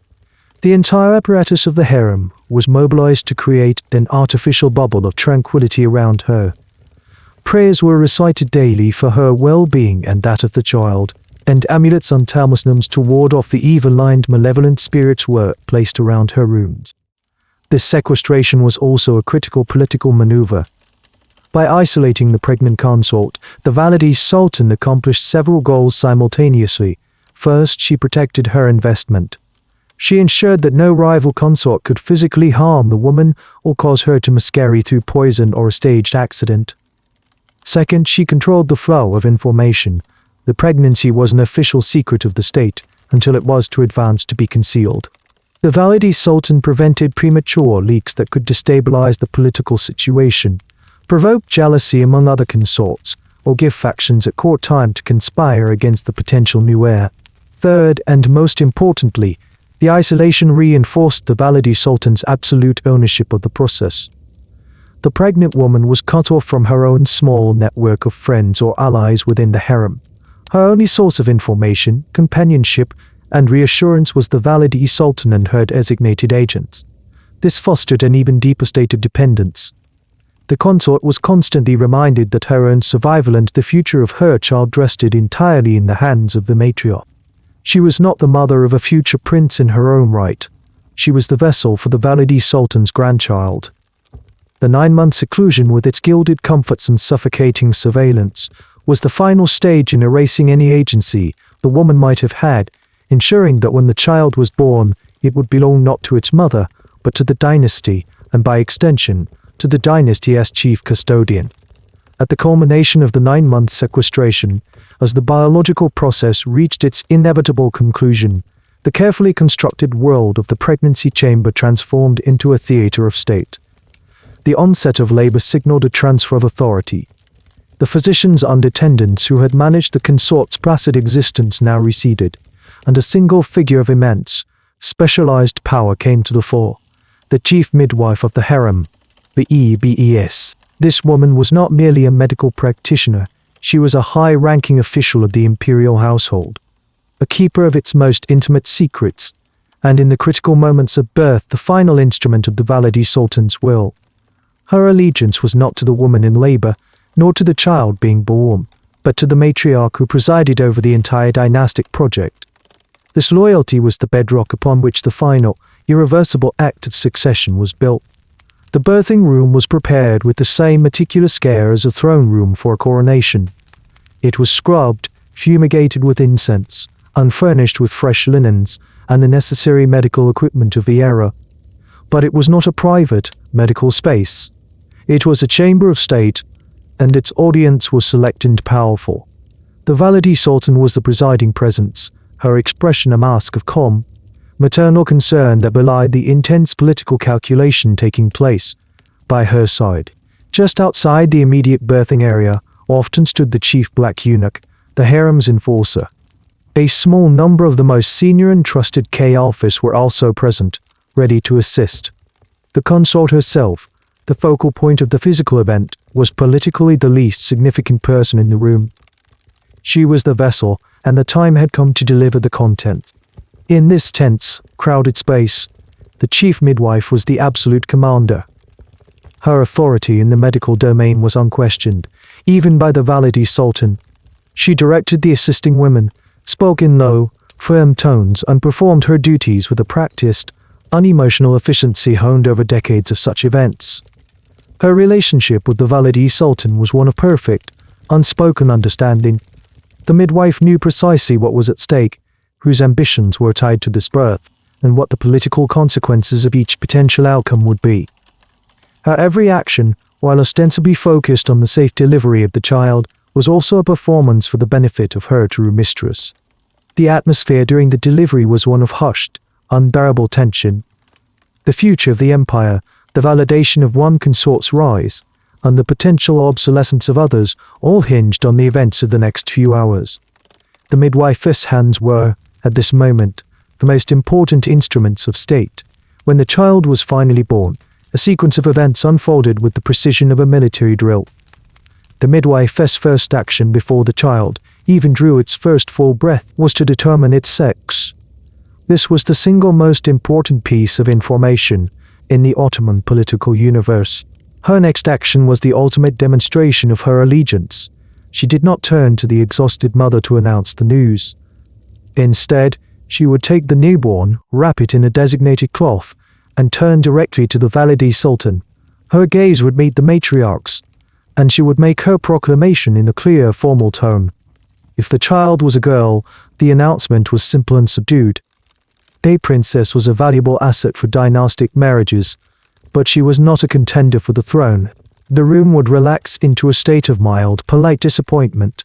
The mother had fulfilled a duty, but had failed to win the ultimate prize. However, if the child was a boy, the midwife's announcement was a cry of triumph, a political declaration that would reverberate through the palace and the entire empire. Baraslan. It is a lion. It is a code. The birth of a Zaid, a prince, triggered an immediate and elaborate state-level response. The chief black eunuch would instantly dispatch messengers to the Grand Vizier and other high officials.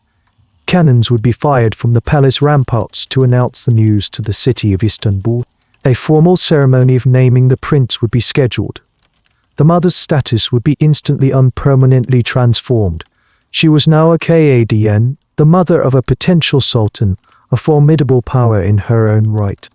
The midwife was the gatekeeper of this news, the first witness, and her loyalty to the Valide Sultan was secured by a web of patronage, shared secrets, and mutual self-interest. The midwife's prestigious position, her generous income, and her security were all gifts from the Valide. But more profoundly, she was bound by the secret she kept. Her hands had not only delivered the sanctioned heirs, they had also, on the Valide's orders, managed the unfortunate miscarriages of inconvenient pregnancy. She knew which potential rivals had been medically neutralized. This shared knowledge of terminated bloodlines made her an indispensable, but also a permanently compromised ally. Her survival depended on the Valide Sultan's continued power, making her loyalty not a matter of sentiment, but of absolute necessity. She was the silent accomplice, the clinical agent who ensured that only the desired outcomes of the Imperial embrace were ever brought into the light.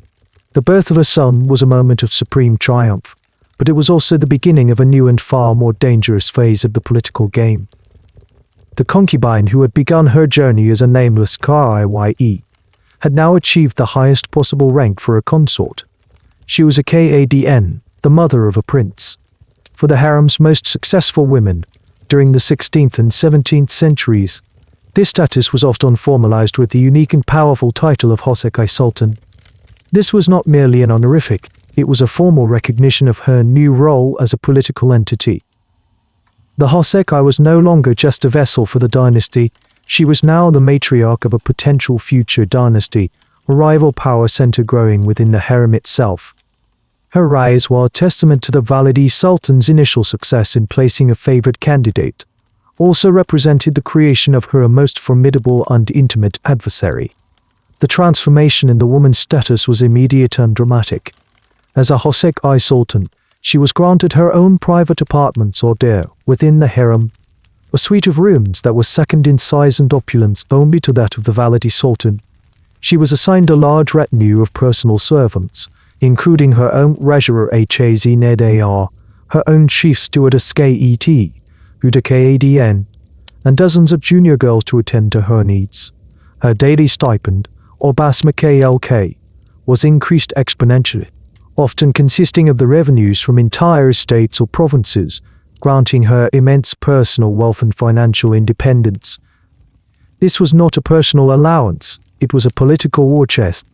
With this newfound wealth and status, the Hosekai began to build her own faction. Her network of servants summed the core of a personal intelligence agency, a group whose loyalty was to her and her son alone. She could now use her funds to dispense patronage, buying the loyalty of eunuchs, Kaelphys, and even influential figures outside the harem, such as ministers or janissary officers. She began to engage in public works, endowing mosques, hospitals, and soup kitchens in her name. These charitable acts were not simply expressions of piety, they were a form of public relations, building her a base of popular support in the capital and cementing her image as a powerful and benevolent royal figure. This consolidation of power inevitably brought her into direct, albeit usually covert, conflict with the Valide Sultan. The harem, which had been the Valide's undisputed domain, now contained a second court. There were now two powerful women, each with her own agenda, her own network, and her own candidate for the future of the throne. The Valide Sultan's objective was to maintain the supremacy of her son, the reigning sultan, and to manage the succession in a way that preserved her own influence. The Hosekai Sultan's objective was singular and absolute, to ensure that her son, and not any of his half-brothers, would one day ascend the throne. Their rivalry played out in the subtle, poisoned atmosphere of the harem. It was a war fought not with armies, but with whispers, rumors, and strategic gifts. The Hosekai might try to place one of her own trusted servants in the Valide's household to act as a spy.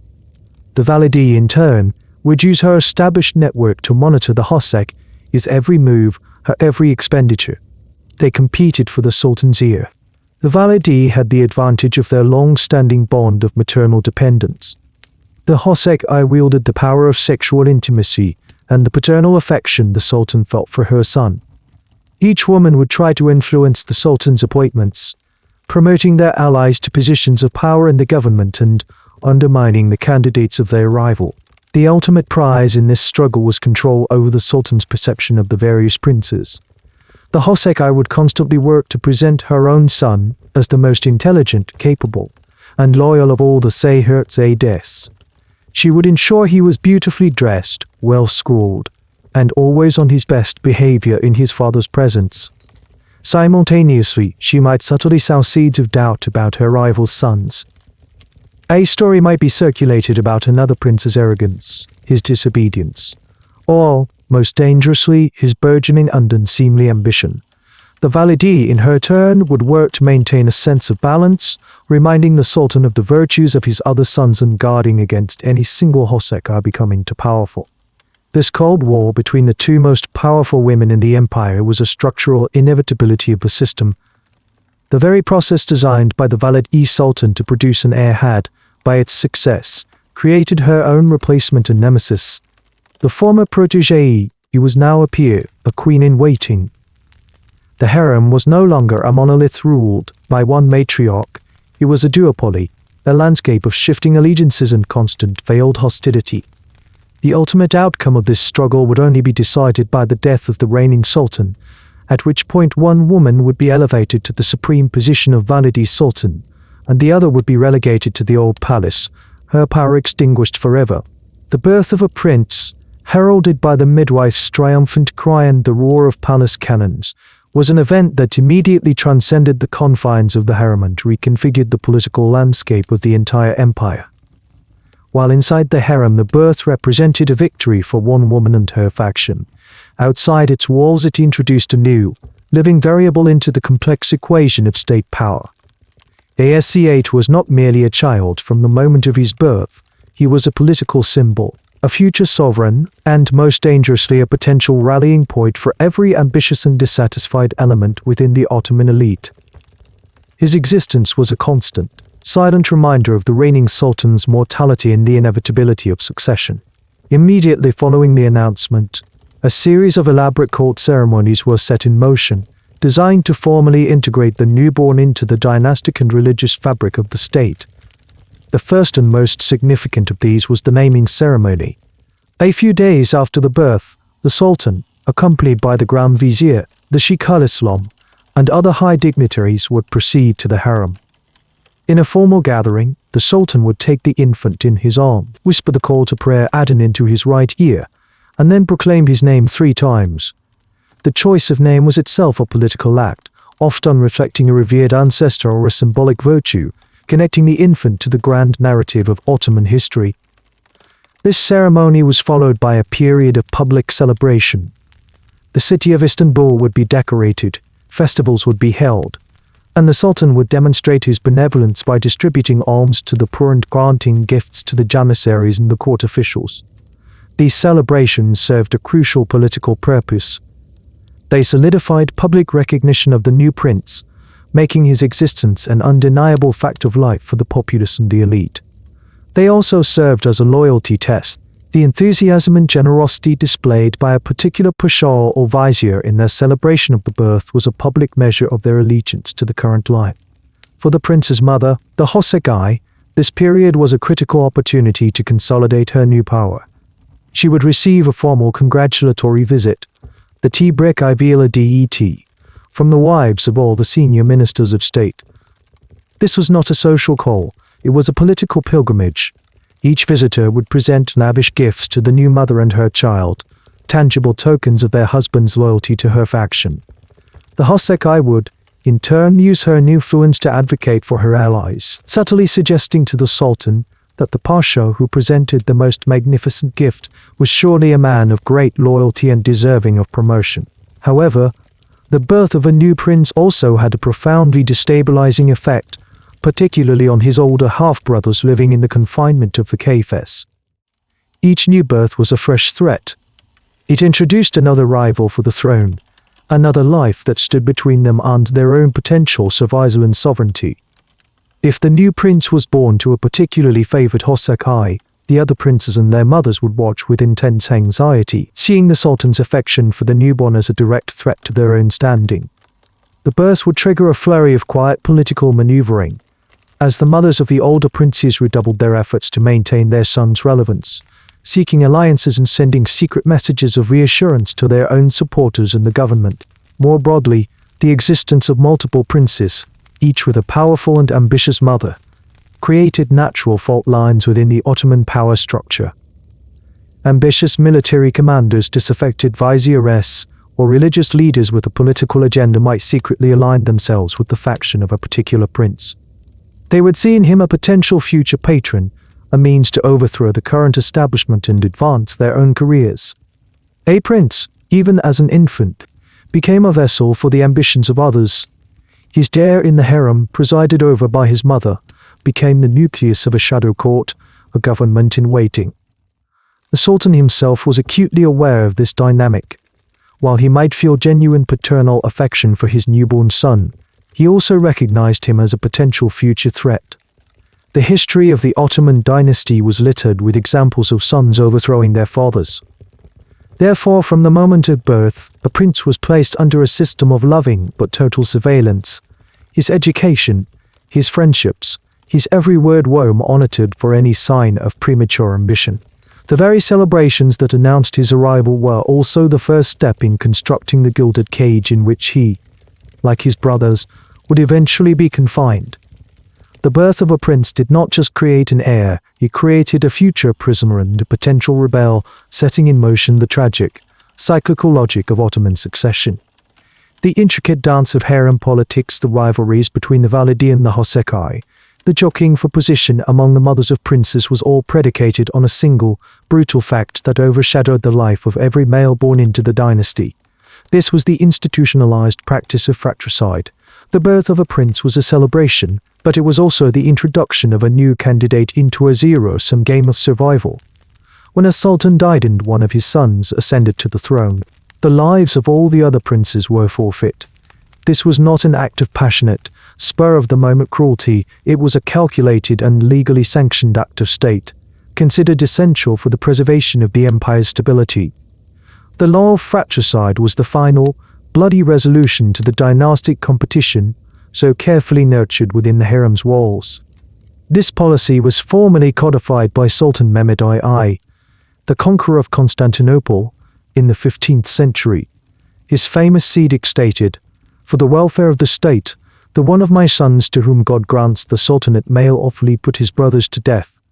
This decree provided the legal and religious justification for a practice that had already been intermittently employed. The rationale was grimly pragmatic. In the early centuries of the empire, disputed successions had frequently led to prolonged and devastating civil wars, with rival princes raising armies, tearing the state apart, and creating opportunities for foreign enemies to invade.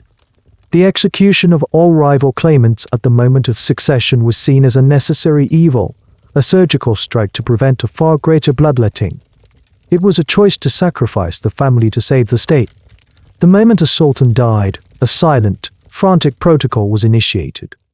The news of his death was kept a closely guarded secret by a small circle of top officials, including the Grand Vizier and the Chief Black Eunuch, who were allied with the designated or most powerful heir. This was to prevent the news from leaking and allowing a rival prince to stage a preemptive coup. Messengers were dispatched to the heir apparent in the early period, the prince governing a province who had been secretly favored. In the later period, the eldest or most influential prince confined in the kafes. Upon the new sultan's accession and public acclamation, his first and most solemn duty was to issue the death warrants for his brothers. A special team of executioners, often the palace's deaf-mute guards DILSIZ, was dispatched to carry out the sentence. The use of deaf-mutes was a deliberate choice, ensuring that the victims' pleas for mercy would not be heard and that the executioners could not later testify about the events. The method of execution was also ritually prescribed, strangulation with a silk bowstring. This was considered a bloodless death, a form of execution reserved for royalty that avoided the shedding of sacred imperial blood upon the ground. The scenes of these executions, as recorded in Ottoman chronicles, were harrowing. The executioners would enter the chambers of the princes, who ranged in age from grown men to infants, still in the cradle. The victims were often taken by surprise, sometimes being roused from their sleep. Despite the protocol of silence, the events were rarely quiet, filled with the struggles and choked cries of the dying. The mothers of these princes, the once powerful Kodi Enes and Hosek, were powerless to intervene. They were confined to their rooms, forced to listen to the final moments of the sons whose entire lives they had dedicated to advancing. For them, the accession of a rival was not just a political defeat. It was the complete and utter annihilation of their life's work. Once the executions were complete, the bodies of the dead princes were prepared for burial. They were given funerals befitting their royal status, often being interred in magnificent mausoleums alongside their ancestors in Istanbul or Bursa. This public display of respect for the dead was a crucial part of the ritual. It demonstrated that the act was not one of personal hatred, but of impersonal state necessity. The new sultan was mourning his brothers even as he was eliminating them as a political threat. The practice of fratricide, while effective in preventing civil wars, had a profound and corrosive effect on the dynasty. It created an atmosphere of perpetual, life-or-death struggle within the harem. The love between a mother and son was weaponized, transformed into a desperate political ambition. The relationship between brothers was not one of kinship but of mortal rivalry. This grim reality shaped every action and every alliance.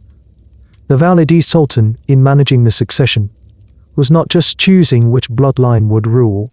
She was choosing which of her other grandchildren would live and which would be strangled in their chambers. The law of fratricide was the engine that powered the harem's machinery of intrigue, turning the gilded cage into a lethal arena where the only prize was survival. The definitive, violent end met by the unsuccessful princes stood in stark contrast to the quieter, more varied, yet equally final fates of the vast majority of the harem's women. For every concubine who became a powerful Hosek, or revered Valide Sultan, there were hundreds whose journey terminated short of that goal. The harem was a pyramid, and its broad base was composed of women who, for one reason or another, were deemed unfavored or had become obsolete to the dynastic project. In its relentless efficiency, had developed a clear and unsentimental set of protocols for managing this human surplus, ensuring that those who failed to ascend the ladder of power were either repurposed or permanently archived. The largest group of these women were the Kye who never attracted the Sultan's personal attention. They completed their rigorous education in music, poetry, and etiquette, but for lack of opportunity, favor, or perhaps ambition, they never walked the golden road. These women were not discarded. Instead, they formed the permanent administrative and service class of the harem. They could, through diligent service class of the harem, rise through the parallel hierarchy to become respected K-Alphys or STAS. They managed the harem's kitchens, laundries, and treasuries, trained the next generation of novices, and served as attendants to the higher-ranking consorts. Their lives were ones of discipline and relative comfort, but they were a celibate servant class within a hyper-sexualized environment. After a prescribed number of years of faithful service, often 9, they were eligible for manumission. This was not a release into independent freedom, but a strategic deployment. The Valide Sultan would arrange marriages for these experienced women, wedding them to Pashas, provincial governors, or rising military officers. It was a reward for their service, and it placed women of proven loyalty and who were often indebted to the Valide into the households of powerful men across the empire, extending her network of influence and information far beyond the palace walls. A more precarious fate awaited the Ghozi-descent IKBLs who were briefly favored by the Sultan but failed to conceive. Their temporary elevation often made them targets of jealousy and rivalry. If the Sultan's interest waned, they could find themselves in a vulnerable position. Some might be quietly married off like the senior K-Alphys, but often to officials of a lesser rank. Others could be demoted, stripped of their finer garments and privileges, and return to a life of service within the harem of profound and public humiliation. They were living reminders that the Sultan's favor was a fleeting commodity. The mothers of daughters held a more secure position. By giving birth to a princess, a sultana, they had fulfilled a valuable, if secondary, dynastic function. They held the rank of Kadn and were afforded the respect, income, and attendance that came with it. Their daughters were important political assets, destined to be married to Grand Viziers and other top-ranking officials to cement political alliances. However, these women were permanently out of the succession race, and they posed no threat to the mothers of princes. Their lives were comfortable and prestigious, but their ambitions had reached a definitive ceiling. The most tragic and absolute fate was reserved for the mothers of the executed princes. The moment the silk bowstring tightened around their son's neck, their world was obliterated. Their status, their wealth, their power, and their entire reason for being vanished in an instant.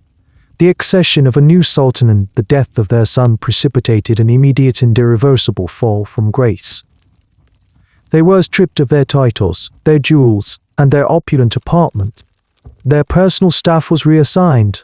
They ceased to be political players and became relics of a defunct regime. For these women, the deposed Hosek is the mothers of the dead, the childless consorts, and the daughters of the previous sultan, there was a designated final destination.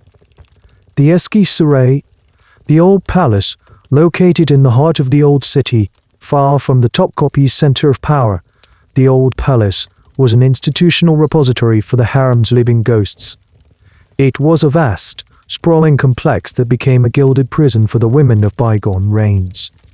The mothers of executed princes would live out the remainder of their days, surrounded by the mothers of other dead princes from previous generations. A community of a comfortable state pension, but they were under constant guard and forbidden from remarrying or having any contact with the outside world. The Old Palace was the harem's memory, a place where the human cost of the dynastic struggle was collected and stored away, safely out of sight. It was a dynastic cul-de-sac, the final, quiet, and melancholic destination for all the women the system had used and then discarded. The intricate web of surveillance, biological maneuvering that defined the Valide Sultan's power was not an ethereal construct. It was a sprawling, inexpensive enterprise. Influence requires a treasury independent of the state's formal financial structures. The Valide Sultan's authority did not rest solely on tradition or her son's filial devotion. It was underwritten by a vast and complex financial empire that she controlled personally. This treasury, a blend of official endowments, quasi-legal revenues, and a sophisticated system of institutionalized graft, gave her the official autonomy to fund her shadow government, reward her allies, neutralize her enemies, and project an image of unassailable power. The first and most visible source of her wealth was her official stipend, known as the matriarchal or slipper money. This term was deceptively modest, suggesting a mere personal allowance. In reality, the matriarchal assigned to a Valide Sultan was a colossal income, often exceeding that of the Grand Vizier. It was not a cash payment from the central treasury, but rather the direct revenue from vast, productive tracts of land and property assigned to her for her lifetime. These could include entire villages, fertile agricultural estates, the tax revenues from bustling market towns, or the customs duties from a major port like Izmir or Alexandria. This system gave her a secure, predictable, and enormous cash flow, managed by her own private treasurer and staff, entirely outside the purview of the Imperial Finance Ministry. It was this foundation of legitimate, state-sanctioned wealth that formed the bedrock of her financial independence. The second, more complex, and arguably more powerful financial control over the imperial wakfes, or charitable endowments. These were massive trusts established by previous sultans and members of the imperial family to fund mosques, hospitals, schools, and other public works in perpetuity. By law, these endowments were fiscally autonomous and tax-exempt. The administration of the most significant of these imperial wakfes, those of Mecca and Medina, was the exclusive domain of the chief black eunuch, the Qazil-Gas. As the Valide Sultan's closest ally and executive officer, his control over these vast financial entities was, in effect, her control. The wakfes commanded staggering assets in land, urban real estate, and cash. While their revenues were officially earmarked for charitable purposes, the immense scale and complexity of their finances provided ample opportunity for the discretionary use of funds. The Qazil-Gas could award lucrative contracts for the maintenance of these properties to allies, appoint his own clients to administrative posts, and leverage the endowment's economic power for political ends, all under the guise of pious administration. This created a massive parallel economy, a shadow treasury that could be used to fund operations that could not be paid for from official accounts. The third and most fluid source of income was the system of gifts or pishkesh. In the highly personalized political culture of the Ottoman court, access was everything, and the Valide Sultan was the ultimate gatekeeper to her son. Any official seeking a high-level appointment, a military commander hoping for a favorable command, or a foreign ambassador wishing to present a petition, knew that a direct approach to the Sultan was often impossible. The path to influence lay through his mother. It became standard practice to present the Valide Sultan with extravagant gifts as a token of respect and loyalty. These were, in reality, sophisticated bribes. A vizier might present a set of perfectly matched emeralds. A provincial governor might send a train of camels laden with silks and spices. A European envoy might offer a marvel of clockwork engineering. This constant influx of precious goods and cash, which was considered personal property, constituted a massive, untraceable, off-the-books revenue stream. The Valide Sultan wielded this immense fortune as a primary weapon of statecraft. Her funds were used to maintain the loyalty and efficiency of her vast intelligence network within the harem, paying her army of K-Alphas eunuchs and other informants. She provided lavish dowries and wedding expenses for the former concubines. She married off to key officials, creating a web of familial obligation. Outside the palace, she acted as a silent financier, making strategic loans to powerful Poles who were in financial difficulty, thereby making them permanently indebted to her. In times of crisis, she might even fund the payment of the janissaries' salaries to quell a potential mutiny, a dramatic demonstration of her power relative to the official government. Finally, she used her wealth for public projection, endowing magnificent mosques, fountains, and charitable complexes in her own name. These grand architectural statements were not just acts of piety, they were permanent monuments to her power, reinforcing her public image as a benevolent and indispensable matriarch of the empire.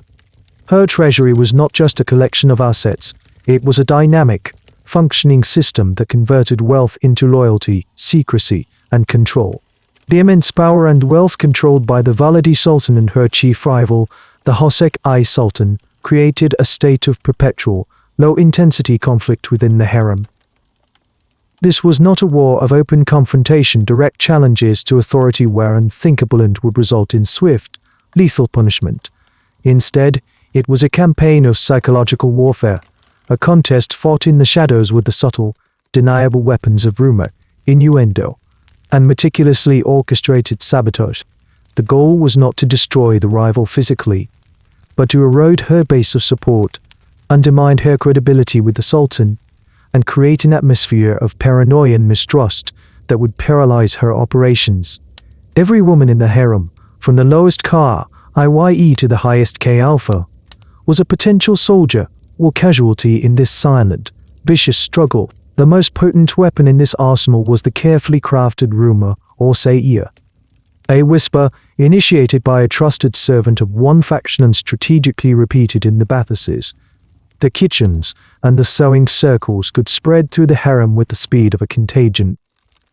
The content of these rumors was designed to attack a rival's most vulnerable points. For a rising Hosek-I, a rumor might be started questioning the true paternity of her son. The mere suggestion of infidelity was a devastating stain on her honor and a direct threat to her child's legitimacy. Another common tactic was to accuse a rival of witchcraft or the use of black magic to secure the Sultan's affections. In a world where belief in the supernatural was pervasive, such an accusation could be politically fatal, painting the rival as a dangerous, malevolent force within the sacred household. These campaigns were not random gossip, they were targeted operations.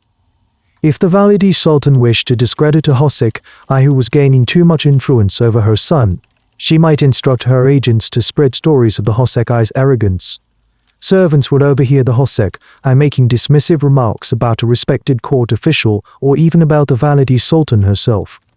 These carefully edited accounts would then be reported back to the Valide, who could then present them to her son as evidence of his favorite's dangerous pride, framing it as a threat to the stability of his rule.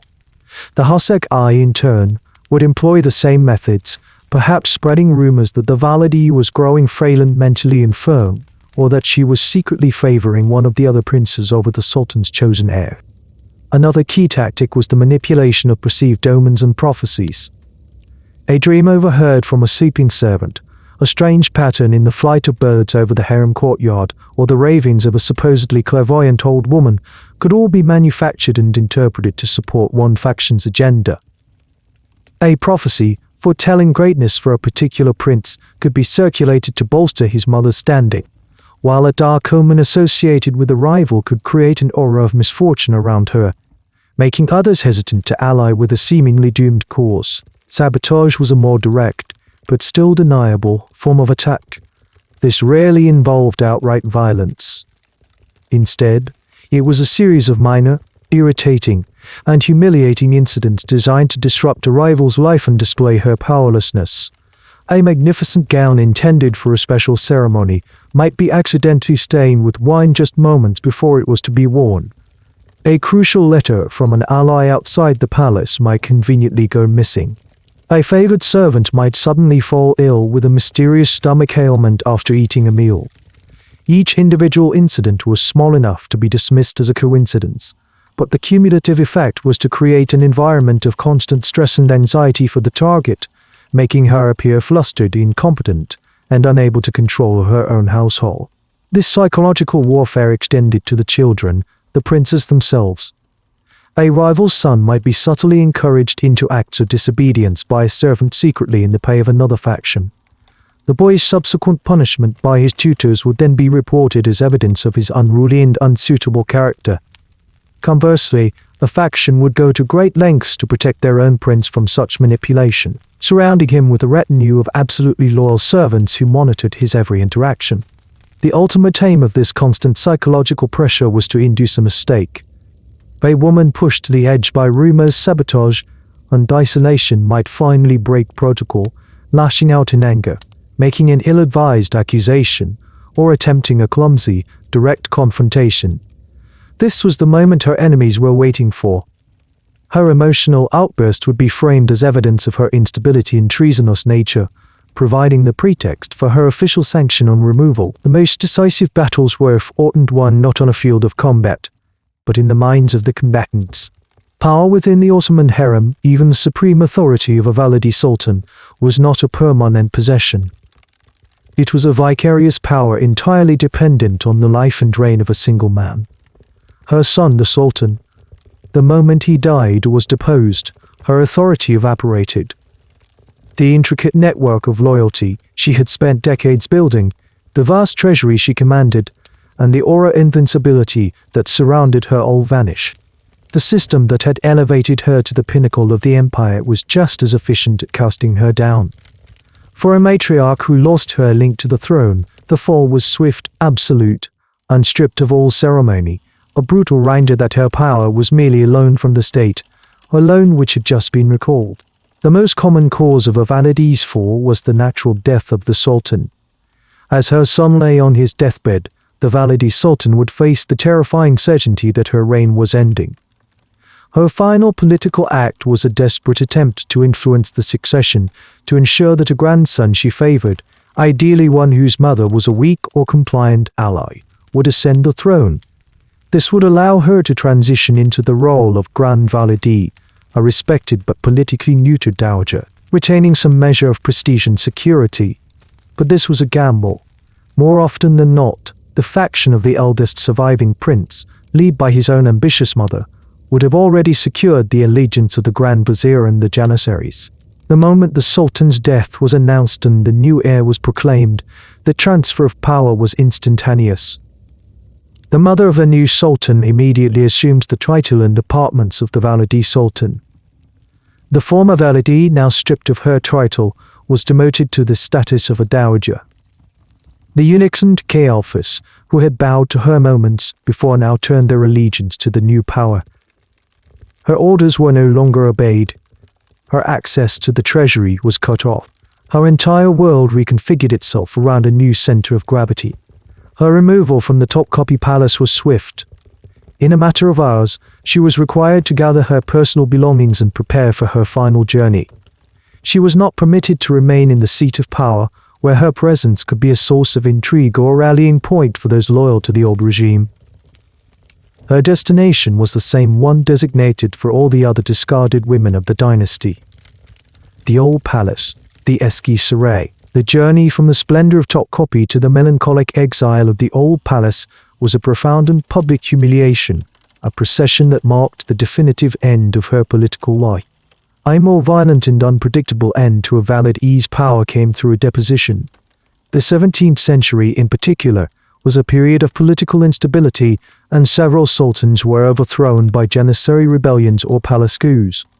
These events were often orchestrated by a rival political faction, led by a powerful Peshawar in alliance with a Hosek-I sultan who wished to place her own son on the throne. In such cases, the fate of the deposed sultan's mother was far more precarious. If her son was merely deposed and confined once more to the Cafes, she would be sent to the old palace in disgrace. But if the coup was particularly bloody and her son was executed, she could be seen as a dangerous and vengeful enemy by the new regime. Some deposed valides were executed themselves, strangled by the same deaf-mute executioners who had once served their will. The famously powerful Qasim Sultan, for example, who had dominated the empire for decades as regent for her son and grandson, was ultimately strangled with a curtain by eunuchs loyal to her own daughter-in-law, Turhan Hat-Is, who then rose to become the new Valide Sultan. Life in the old palace was a descent into political oblivion. While the due wages were provided for financially unlived in relative comfort, they were surrounded by the ghosts of previous reigns, a community of women whose sons and grandsons had also once ruled and died. The once mighty Valide, who had corresponded with European queens and commanded armies, now spent her days in quiet seclusion. Her world shrunk to a few guarded rooms and a courtyard. Her network of spies and clients dissolved. The ministers who had once sought her favor now ignored her existence. For a woman accustomed to wielding immense power, this forced retirement was a form of living death, a long, quiet epilogue to a life lived at the very center of the world's most dangerous political theater. The fall of an individual Valide Sultan, whether through the death of her son or a bloody palace coup, was a dramatic but recurring event within the system. It was the predictable failure of a single component. By the mid-17th century, however, the system itself, the very institution of the Sultanate of Women, was beginning to exhibit signs of a deeper structural decay. The model of harem-centric governance, which had dominated the empire for over a century, was proving itself incapable of adapting to new internal and external pressures. Its decline was not the result of a single event, but a slow process of atrophy, a gradual succumbing to the fatal contradictions it had created. The very mechanisms that had allowed the Valides to amass such extraordinary power were now leading the empire toward a state of chronic instability.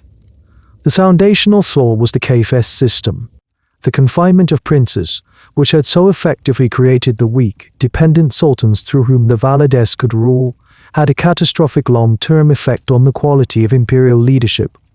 For generations, the throne was occupied by men with no military experience, no understanding of provincial administration, and no grasp of the complex geopolitical realities facing the empire.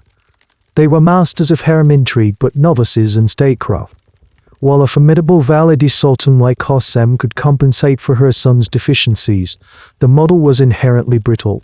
An empire facing resurgent European powers, constant warfare on multiple fronts, and growing economic strain could not afford a succession of psychologically damaged and politically inept sovereigns. The state required a competent executive at its center, not merely a figurehead manipulated from behind a screen. Furthermore, the internal political struggles of the harem had escalated beyond the point of sustainability. The contained, psychological warfare of the previous century gave way to open, violent factionalism that frequently spilled out into the streets of Istanbul. The murder of the Valide Sultan Qasim at the hands of her daughter and Hat-Is's faction in 1651 was a political nadir. It demonstrated that the harem's internal rivalries were no longer manageable conflicts, but had become a source of endemic instability, capable of deposing and murdering not just consorts, but the supreme matriarch herself. This level of chaos at the very heart of the state alienated the traditional political and military elite, who grew weary of the harem's bloody and unpredictable influence over government appointments and policy. The tipping point came in 1656. The empire was mired in a difficult war with Venice, the treasury was empty, and the janissaries in the capital were mutinous. The reigning Valide Sultan, Turhan Hat-Is, the same woman who had overthrown Qasim, found herself unable to control the crisis. In a moment of desperation and profound political realism, she made a decision that would effectively end the era of the Sultanate of Women. She turned to an elderly, respected, but famously uncompromising Pasha named Topkapi Mehmed. She offered him the office of Grand Vizier with an unprecedented grant of absolute authority. Her conditions were that he accept the post, but his conditions were far more significant. He demanded that his decisions could not be countermanded, that his appointments could not be interfered with, and that he would have complete control over the state apparatus. This was a formal surrender of power. Turhan Hat-Is, in a bid to save her son's throne and the empire itself, consciously and deliberately transferred the executive authority of the state from the harem back to the office of the Grand Vizier, the Sublime Porte. Kopi Ulu Mehmed and his successors, who formed the powerful Kopi Ulu dynasty of viziers, were brutally effective. They purged the government of corruption, reformed the military, and stabilized the state finances. They ruled the empire with an iron hand, and the Sultan and his mother were relegated to a more ceremonial role. The Valide Sultan remained a figure of immense prestige and wealth, the undisputed ruler of the imperial household, but her direct, hands-on control over the day-to-day governance of the empire was finished. The political calculus of the Ottoman elite had shifted. The chaos engendered by the Harem's shadow government was now seen as a greater threat than the strong, autocratic rule of a powerful vizier. The system had decayed because it could no longer deliver its primary product, stability. The great halls of the Topkapi here are more quiet now. The whispers of intrigue have long since faded. The scent of jasmine and fear has dissipated, and the silent tread of the eunuchs no longer echoes on the marble floors. But the legacy of the Sultanate of Women, the century-long reign of the harem's matriarchs, is not confined to these empty rooms. Its consequences were profound and permanent, etched into the political structure and the very genetic code of the Ottoman dynasty. The echoes of this unique experiment in female power can be found not in what was said, but in what was left behind. A weakened throne, a transformed state, and a bloodline remade in the image of its female architects. The most immediate political legacy was the power vacuum created by the harem's retreat from executive governance. The rise of the Kopi, or Ulu viziers in the mid-17th century marked a permanent shift. Power, once centralized in the Valide Sultan's chambers, was decisively transferred to the Sublime Porte, the central offices of the government. While the Valide Sultan and the harem's hierarchy continued to exist, their role became increasingly ceremonial and domestic. But they no longer managed the empire.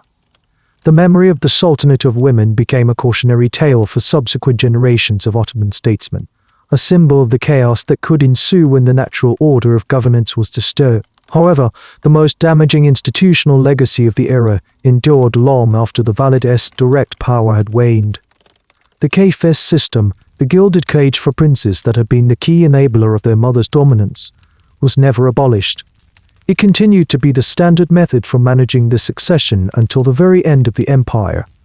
For another 2.5 centuries, the Ottoman throne would be occupied by men raised in confinement. Men who came to power with no experience of the world they were meant to rule. This systematic production of weak, paranoid, and easily manipulated sovereigns became a chronic vulnerability for the Ottoman state, a deep, self-inflicted wound that hobbled its ability to respond to the immense military and economic challenges of the modern era. Yet, the most unique and lasting legacy of the Valide's reign was not political, but biological. The entire system, at its core, was a meticulous, century-long human breeding program, and its results were written in the DNA of the dynasty itself. The unwavering policy of using only foreign-born, enslaved concubines for procreation, a policy managed and enforced by the Valide Sultans, had the effect of systematically diversifying and ultimately replacing the dynasty's original Turkic genetic heritage. The mothers of the sultans of the 17th and 18th centuries were a catalogue of the empire's frontiers and trade routes, women of Slavic, Greek, Circassian, Georgian, and Venetian origin. This genetic transformation was the ultimate, unintended consequence of the matriarch's quest for control. Each Valide, in selecting a specific concubine for her son, a choice based on political calculation, perceived loyalty, and personal preference, was also acting as a genetic architect. She was curating the bloodline, choosing which foreign DNA would be introduced into the imperial lineage. Over the generations, the physical appearance of the sultans themselves began to change, reflecting this continuous infusion.